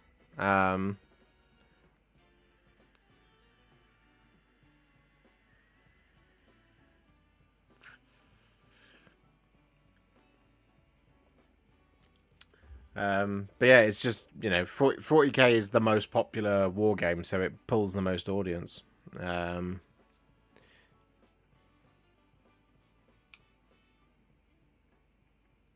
it is. Yeah, exactly what happens, James. It's tough because it's like you want to. Like, so from my perspective, I'm a solo creator. So it's just me. There's no one else who works on the channel. I can mitigate for a month of Age of Sigmar videos better than a channel of like Liam's as a workforce size and how they run. And he's got such an incredible setup and an incredible team, and they do great stuff over there. He can't actually afford to to take such a big risk as that. So he can add in Age of Sigmar content, which has done, and it's really good content, and I really love it. I watch it every single time it's live. To make a point of supporting it. But when you have more people relying on you, like he does, he has to do not necessarily what he really wants to do, but what he knows will also be important. And it's the same for everybody on YouTube. The bigger channels will big twice the size, 10 times the size of mine. They will default back to 40k if they have to, if the numbers aren't there, because it is the way it is. It makes me sad. Yeah, it's tough, and you've got to be the first, right? Like, I have done, I would guess, probably close to the most Age of Sigmar painting tutorials on YouTube. I would guess. That would be my, because I must have somewhere in the region of about 100, 200 of them now. Let's have a look. Let's see. Go to my channel. Playlists.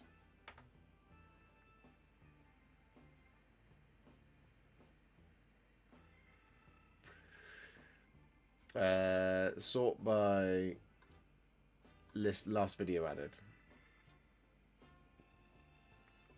Age of Sigmar. Yeah, 225 painting videos for Age of Sigmar on the channel, which must be close to the most. And I love painting Age of Sigmar models. I really do. But if you compare and contrast that with how many 40k videos I have 278 apparently. So it's not far off.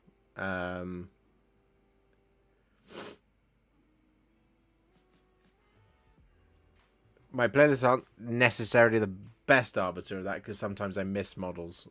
But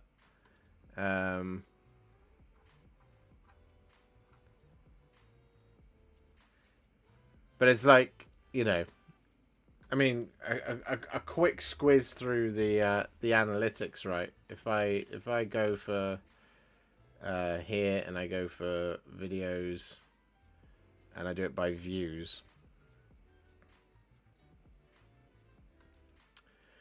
So my top, this is YouTube in a nutshell. So for anybody who's out there who's an aspiring YouTuber, you might find this interesting. My most popular video of all time, probably makes sense for the channel, is how to use contrast paints properly, which is a provocative title, which is why it has so many views.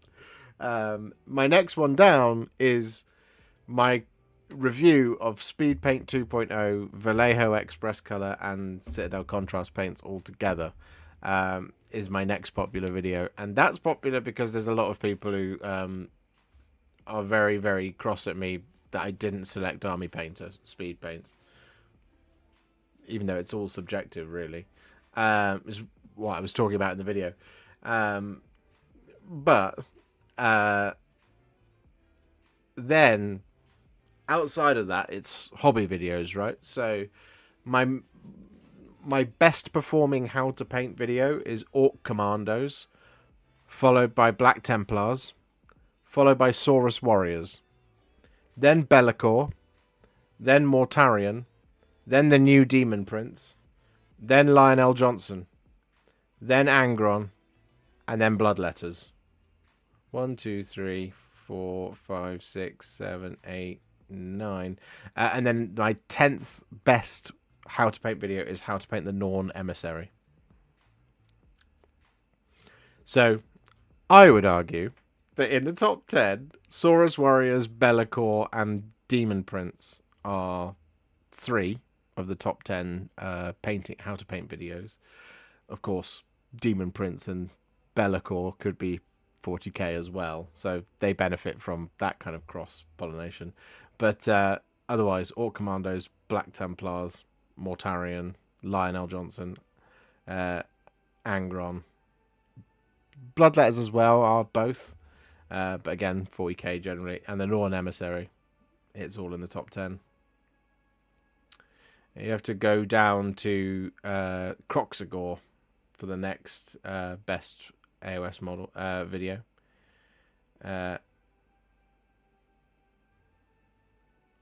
What's really nice though is 1, 2, 3, 4, 5, 6, 7, 8, 9, 10, 11, 12, 13, 14, 15, 16, 17, 18, 19, 20, 21, 22, 23, 24, 25. In the top 26, coming in at 26th, is how to paint the Isengard battle host, which is great. So it's up there. It can do well. Oh, I should say Cruel Boys are in here as well somewhere. Gut Rippers. I must have missed them. Yeah, there they are. Shoo. How big is a storm host? Sigmar sends 7 storm hosts to get Galmaraz. So is that like 7 chapters? A storm host, they can kind of be numberless. In the last Storm Coast, in the Storm in the last Stormcast Battle Tome, it goes into the kind of, I mean, they always do in the Stormcast Battle Tome, so it'd be interesting to see if they do in the new one. But it goes into the kind of the layout of a storm host. They're not limited in their numbers. Not like a Space Marine chapter where they're divided into 1,000, because a storm host doesn't fight as a whole storm host. If they sent an entire storm host to deal with something, that would be like that's quite risky. But it would also just be an impractical use of overwhelming force. So a chamber, I believe, like a warrior chamber, for example, will have a... let me just pull up the diagram. There is one. Storm host. Structure. Let's try that. There is a really good picture of it. Yeah, this one. So, open image, new tab. Let's have a look.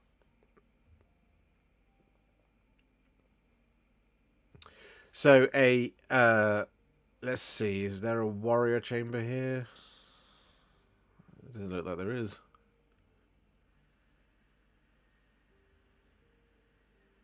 Oh, yes. So a warrior chamber consists of a Lord Celestant, a Lord Relictor, 1 to 3 lords, and 3 to 9 knights. It has an Angelos Conclave. This is before we get the new one, so we don't know what the Ruination Chamber actually does, because the prosecutors, which make up an Angelos Conclave, consists of 3 retinues of prosecutors, right? Now, if we go off based of how many you can take in the game, that would be currently 6, 12, 18 prosecutors, right? There was a time, though, where they would have been... You could buy them in boxes of 6s, taking units of 3, so you'd have 2 units. So, but you could... I think you could take them in, like... something like 24 or something like that. So let's just go for an average of about 20.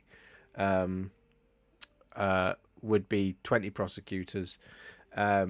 Paladins, 6 retinues. Again, before we had retributors, protectors, decimators, all of that kind of thing. Now we only have annihilators, but at the moment we don't know if there's going to be any more paladins. But there's 6 retinues of that, and they could go up to about 15 in the original books. So that would, let's call that 15, 30, 60, 90. Let's say let's even it at about 100 of them. A Redeemer Conclave would be 9 retinues of Liberators. They could go up to 30. So 30 times 9 is 270. just a Justicar conclave would be 3 retinues of Judicators, which again could go up to about 30. So a warrior chamber in and of itself is probably numbering around sort of 500 or so, but each storm host might have more warrior chambers.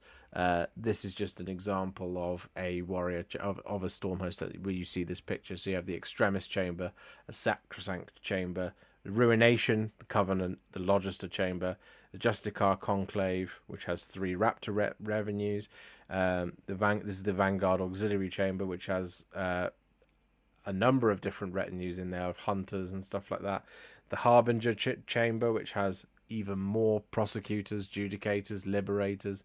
Exemplar chamber, which has paladins, prosecutors, judicators.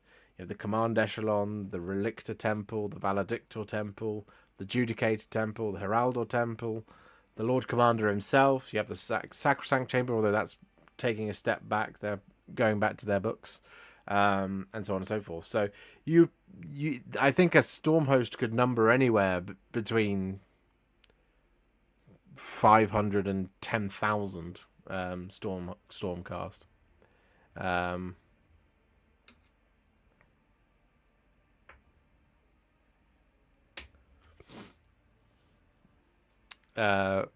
Yeah.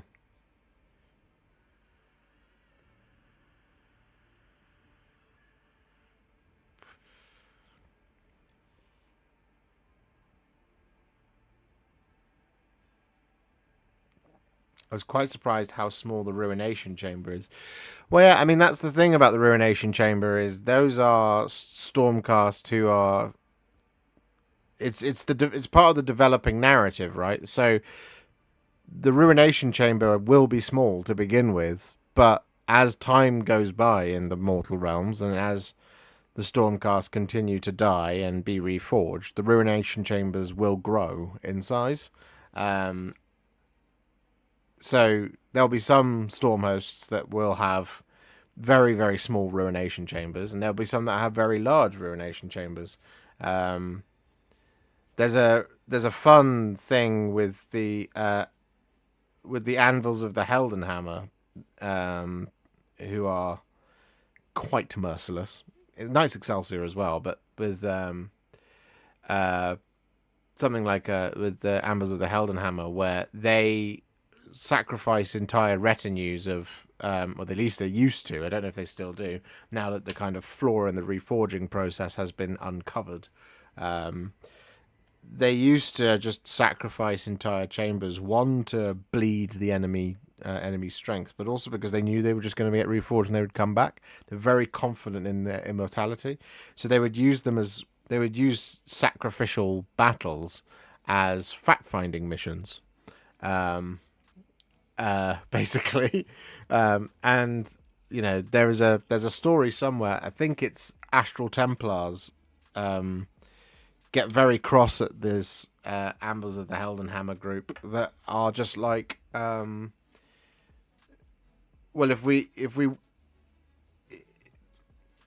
just let the Astral Templars die, we'll see what the enemy's capable of. So they kind of just sit and watch, just as in order to gain that insight into their opponents, which the Astral Templars are obviously very not happy about.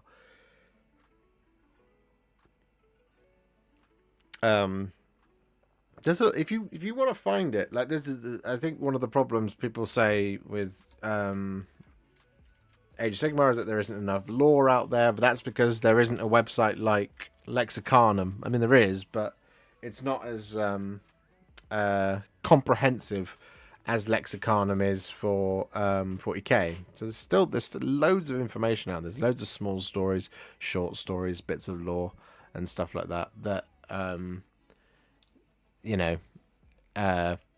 is out there to be discovered. Which is what makes Age of Sigmar so fun to me. I mean, I think it's very good. I think it's very interesting as well. And like I said, Scabentide is a fantastic book. As is Plague Garden, as is Wardens of the Everqueen, as is basically anything with the Hallowed Knights in, especially the Steel Souls. but this is one of the things I find so fascinating about them is that that there's a lot of really kind of interesting themes that are starting to develop out of these factions as they are being developed before our very eyes. We have the burden of the internet these days where people can say, this is rubbish because of this. But I guarantee you people were saying the same things about 40k 30 years ago, that it was silly and that it's not developed enough. Or we can't wait to see where this goes. Do you know what I mean? Age of Sigmar, that is happening to us. That is happening for us and with us before our very eyes. It's a great thing to be a part of. That's why I find it so exciting. And I just, I want the same thing as I want from 40k. I want big stuff to happen. The Vermin Doom and the appearance of Blight City, whilst it was spoiled by the trailer, it was it's a big deal for the Mortal Realms, and I'm interested to see where it goes in this edition. Are the Ruination Chamber elite soldiers? Yes, they are.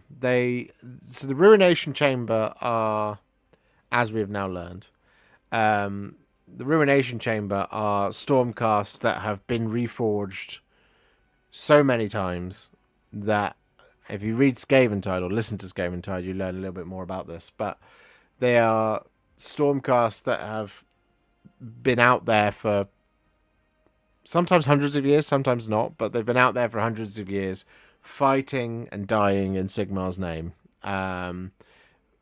Ever since the gates were thrown wide and Sigmar returned to the realms,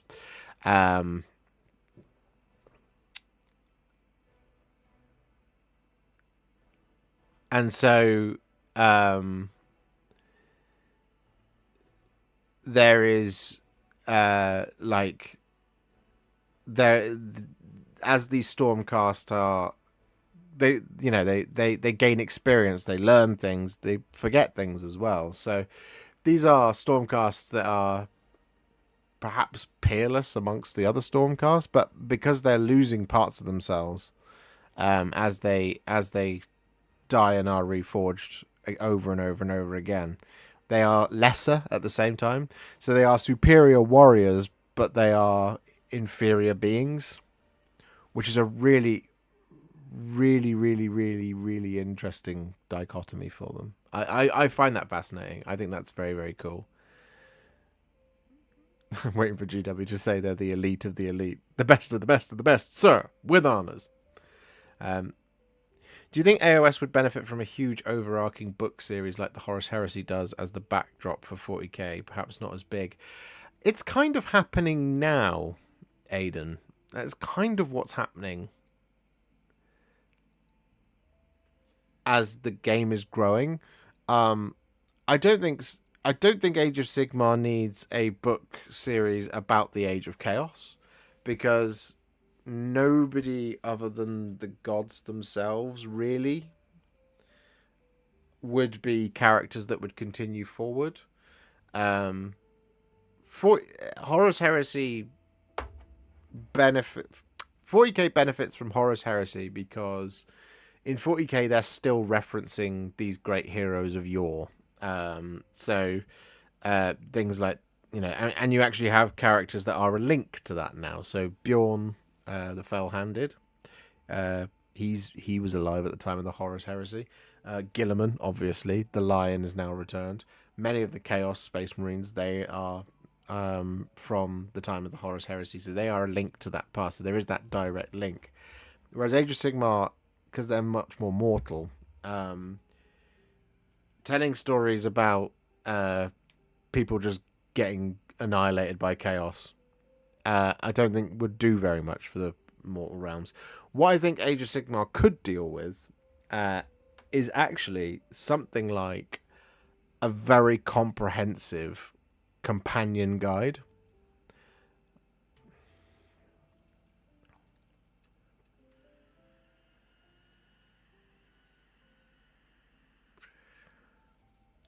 You think we maybe get some Stormcast models that have completely lost it? Maybe even cracking armor and lightning arcing out of the armor. I mean, it's possible. It is possible. I think at that point though, they're almost completely. They're almost too far gone. Um. And that's what the Lord Terminos is for. Sometimes a Stormcast is too far gone. They don't remember anything. They are just completely shut off. They are nothing but a weapon now.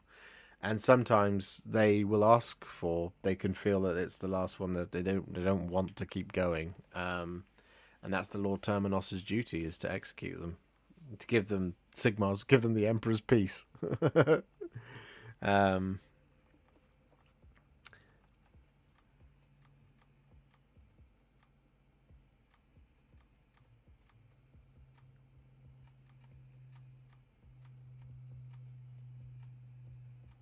Well, Edward, I know who you're talking about. We'll have to wait and see what happens with that.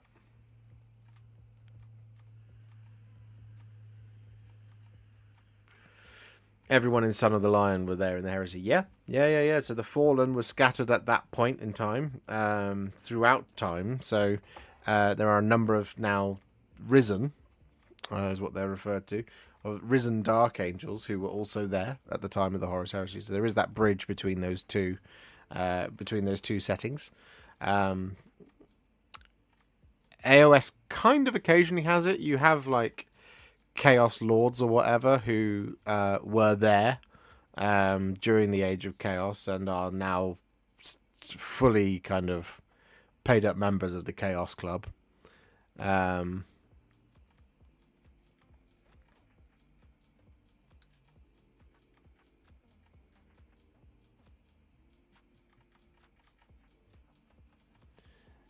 There are bridges between Warhammer Fantasy Battles and AOS. Yeah, no, there are. They generally tend to be more like avatars / god characters. And that's what I mean, is if you were to do a series about the Age of Myth and the Age of Chaos, about books, it's really just books from Sigmar's perspective and Chaos Gods, and like you do occasionally have things like from Manfred and Arkan the Black, who were Warhammer Fantasy bridges, but you is actually a good point, is that you kind of do have that that overarching book series, because it's the Warhammer Fantasy Battles books technically.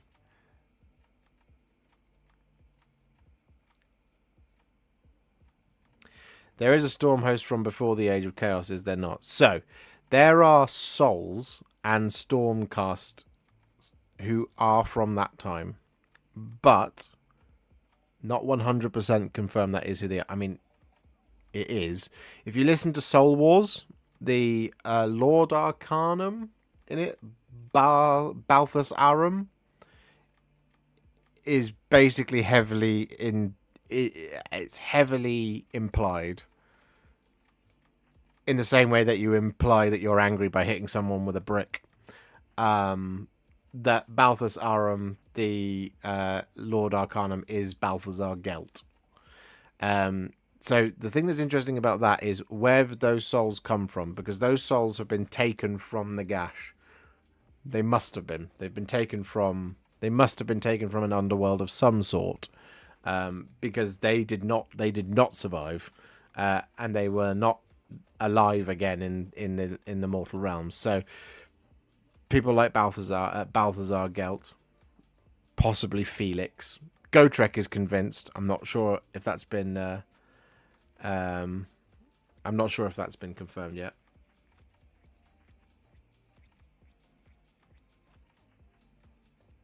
Hello, Travis. Your ex took your soul?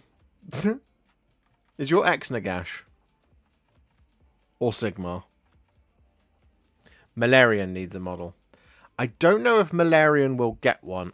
He probably will.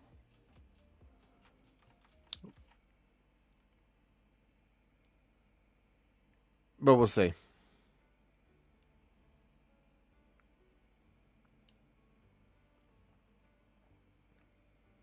In some circles, she is.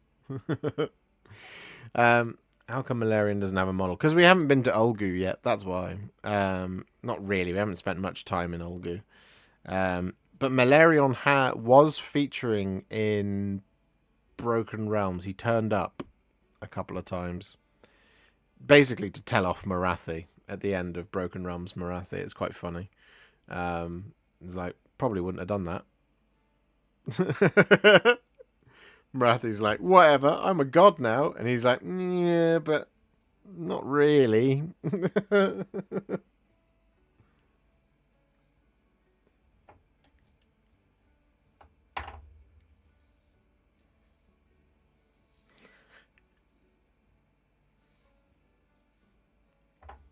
He says something you kind of don't expect for Malarion, which is to kind of be like, well, you finally achieved what you always wanted, but was it really worth the cost?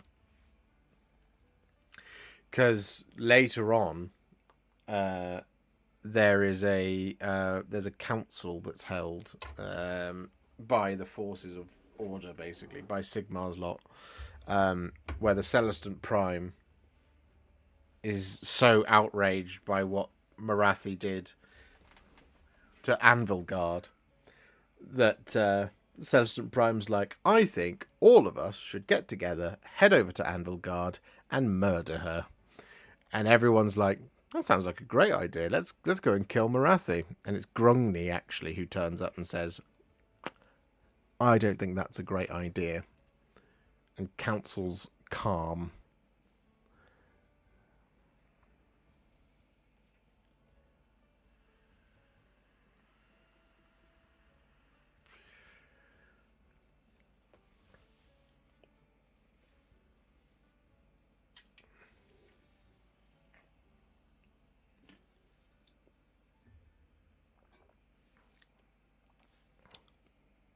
Rumor is we might see him this edition. My money is on on the Olguneth, is what I keep calling them. Will be making an appearance this edition, and it would stand to reason that Malarian will be part of that. That's on my bingo card for AOS 4.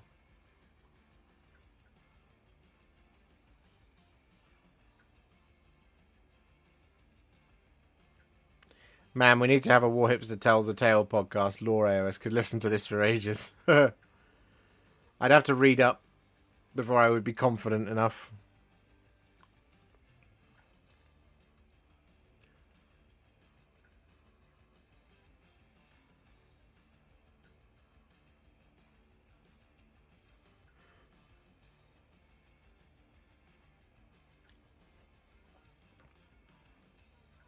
My wallet will not survive an Olgu release. I'm with you on that, Star. I very much want it. Because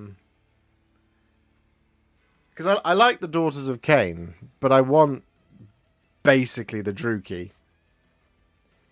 Just I hope they're not as cruel. I don't think they will be, but because we've already kind of got mostly evil elves.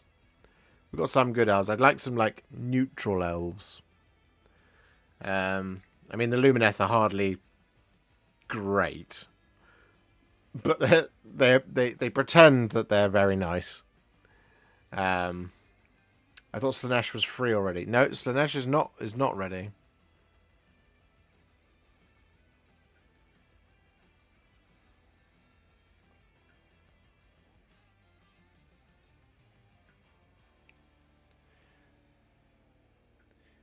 Let's say I wanted to actually learn all this lore. What book should I start with? Sounds like I'm being sarcastic, but genuinely the AOS 4 core book. Yeah, I mean, a really good place to start with any of these is the core book. The core book has loads of lore. But other really great places for this sort of thing is old battle tomes. Third Ed battle tomes have got loads and loads and loads of lore in them. Tons of it.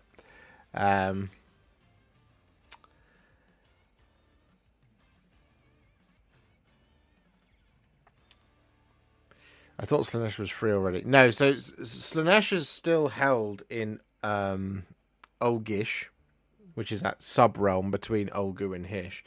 The problem is Slaanesh has been working to free themselves, at the same time as Slaanesh's followers have been working to find Slaanesh, and as a consequence of them doing that, Slaanesh's power is on the rise in the mortal realms, which causes Slaanesh to rise further from their slumber. Then, the events of the Broken Realms, Marathi did some bad stuff, which gave her this ascended godhood, which many of the characters like Alariel are, because they're not gods, they're ascended gods. Nagash is the same. Nagash is not the god of death, the original god of death, because there are lots of gods of death. Nagash is an ascended god of death, because Nagash was once immortal in the world that was. Unlike Slaanesh, which is an actual god. So because of what Marathi did, that severed a connection to one of the bonds with Slaanesh, and as a consequence of her actions, that is how we got Sinessa and Dexessa. They escaped Slaanesh's imprisonment, as they are aspects of Slaanesh. That's why they are the Talon and the Herald, and so are now walking around the mortal realms, drumming up support for their candidate.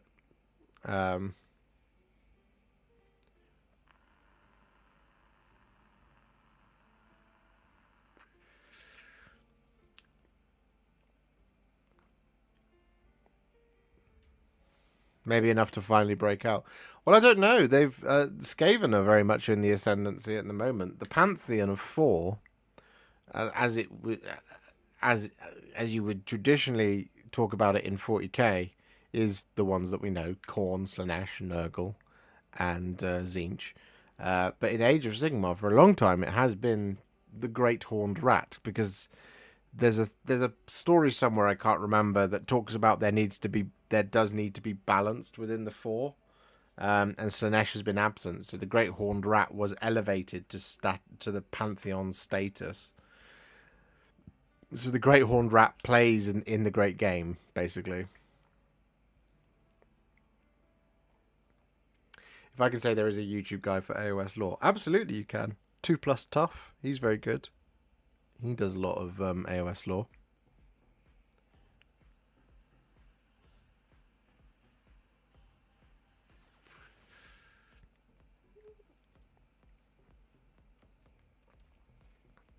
Yeah, there you go. 2+ Tough, really good for AOS lore. Who do you think will beat back the Skaven? Well, that is the question. I don't know if they will be able to defeat the Skaven. The Skaven have broken Akshi with the appearance of Blight City. Who will beat back the Skaven? The Skaven. Yeah. The Skaven are generally quite self-destructive. And at the moment they are in the ascendancy, but they're all very jealous little creatures. And it's because of that. That's why they're never really considered a threat until now, obviously. Because they just collapse due to infighting all of the time.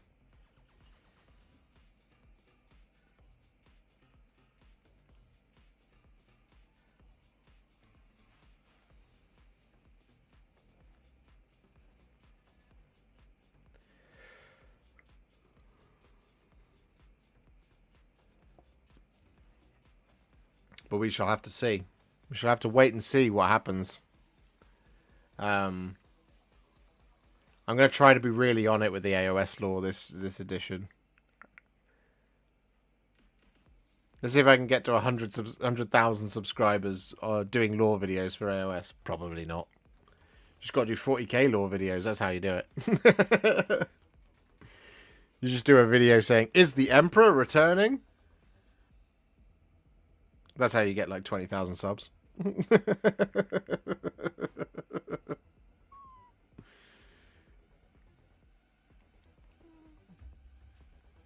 Do you know the lore of Screech Vermin King? I think I do.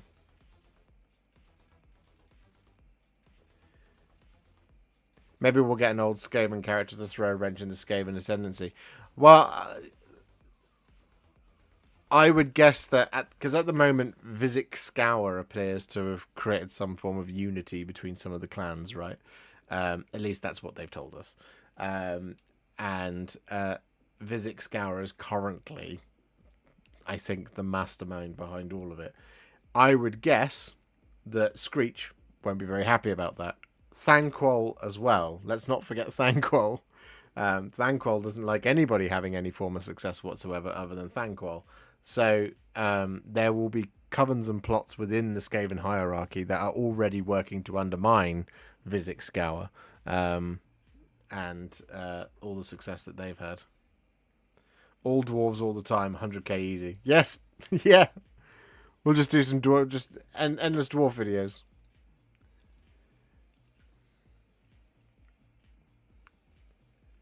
Hello, that ginger kid.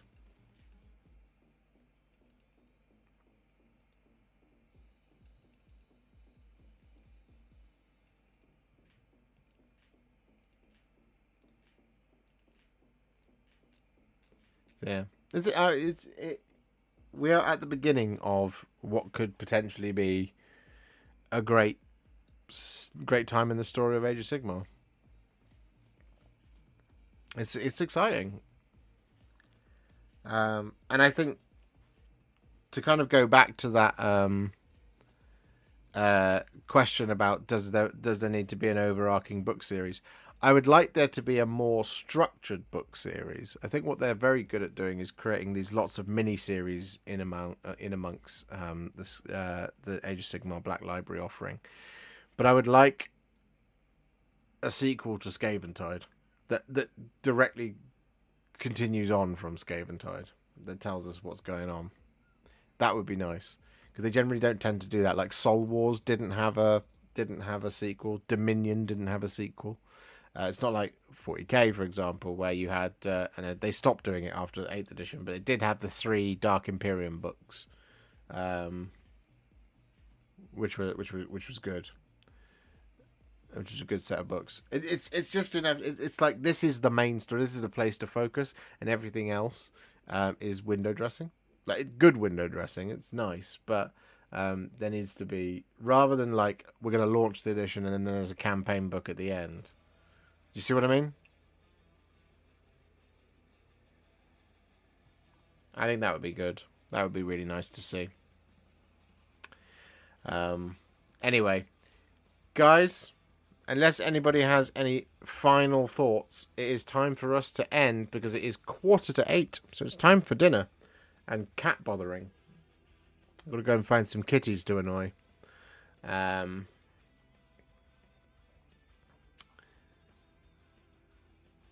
I would love if Scaventide became a series. The characters deserve more story time. I want to see if they do anything with Isabella von Carstein. Agreed. I agree with all of that. Raid Liam. Yeah, go on. Let's raid Liam. Why not? Where is he? Is he live? Oh, yeah, he is.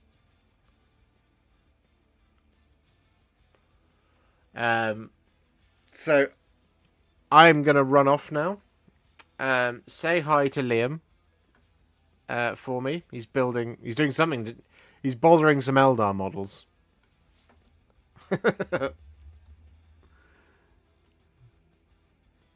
Project Eldar has him hyped. Yeah, so he's bothering some Eldar models. But yeah. Thank you so much for hanging out with me this afternoon/evening. We will be back on Wednesday with another live stream, and I've got, I think, 2 painting videos. There might even be a painting video for you tomorrow. I'm not sure. I will check the books. Here is the hand of farewell. I'm going to wave it at you. Have a great rest of your day and a great rest of your week if I don't see you before then. And if not, I will see you all on Wednesday. Thank you very much to all the gifted members and all of the super chats. You guys are legends. Keep the channel alive. And without you, it doesn't happen. So I will see you all very soon in the next one. Tell Liam I said hi. Bye for now. Love you. Bye. Bye for now.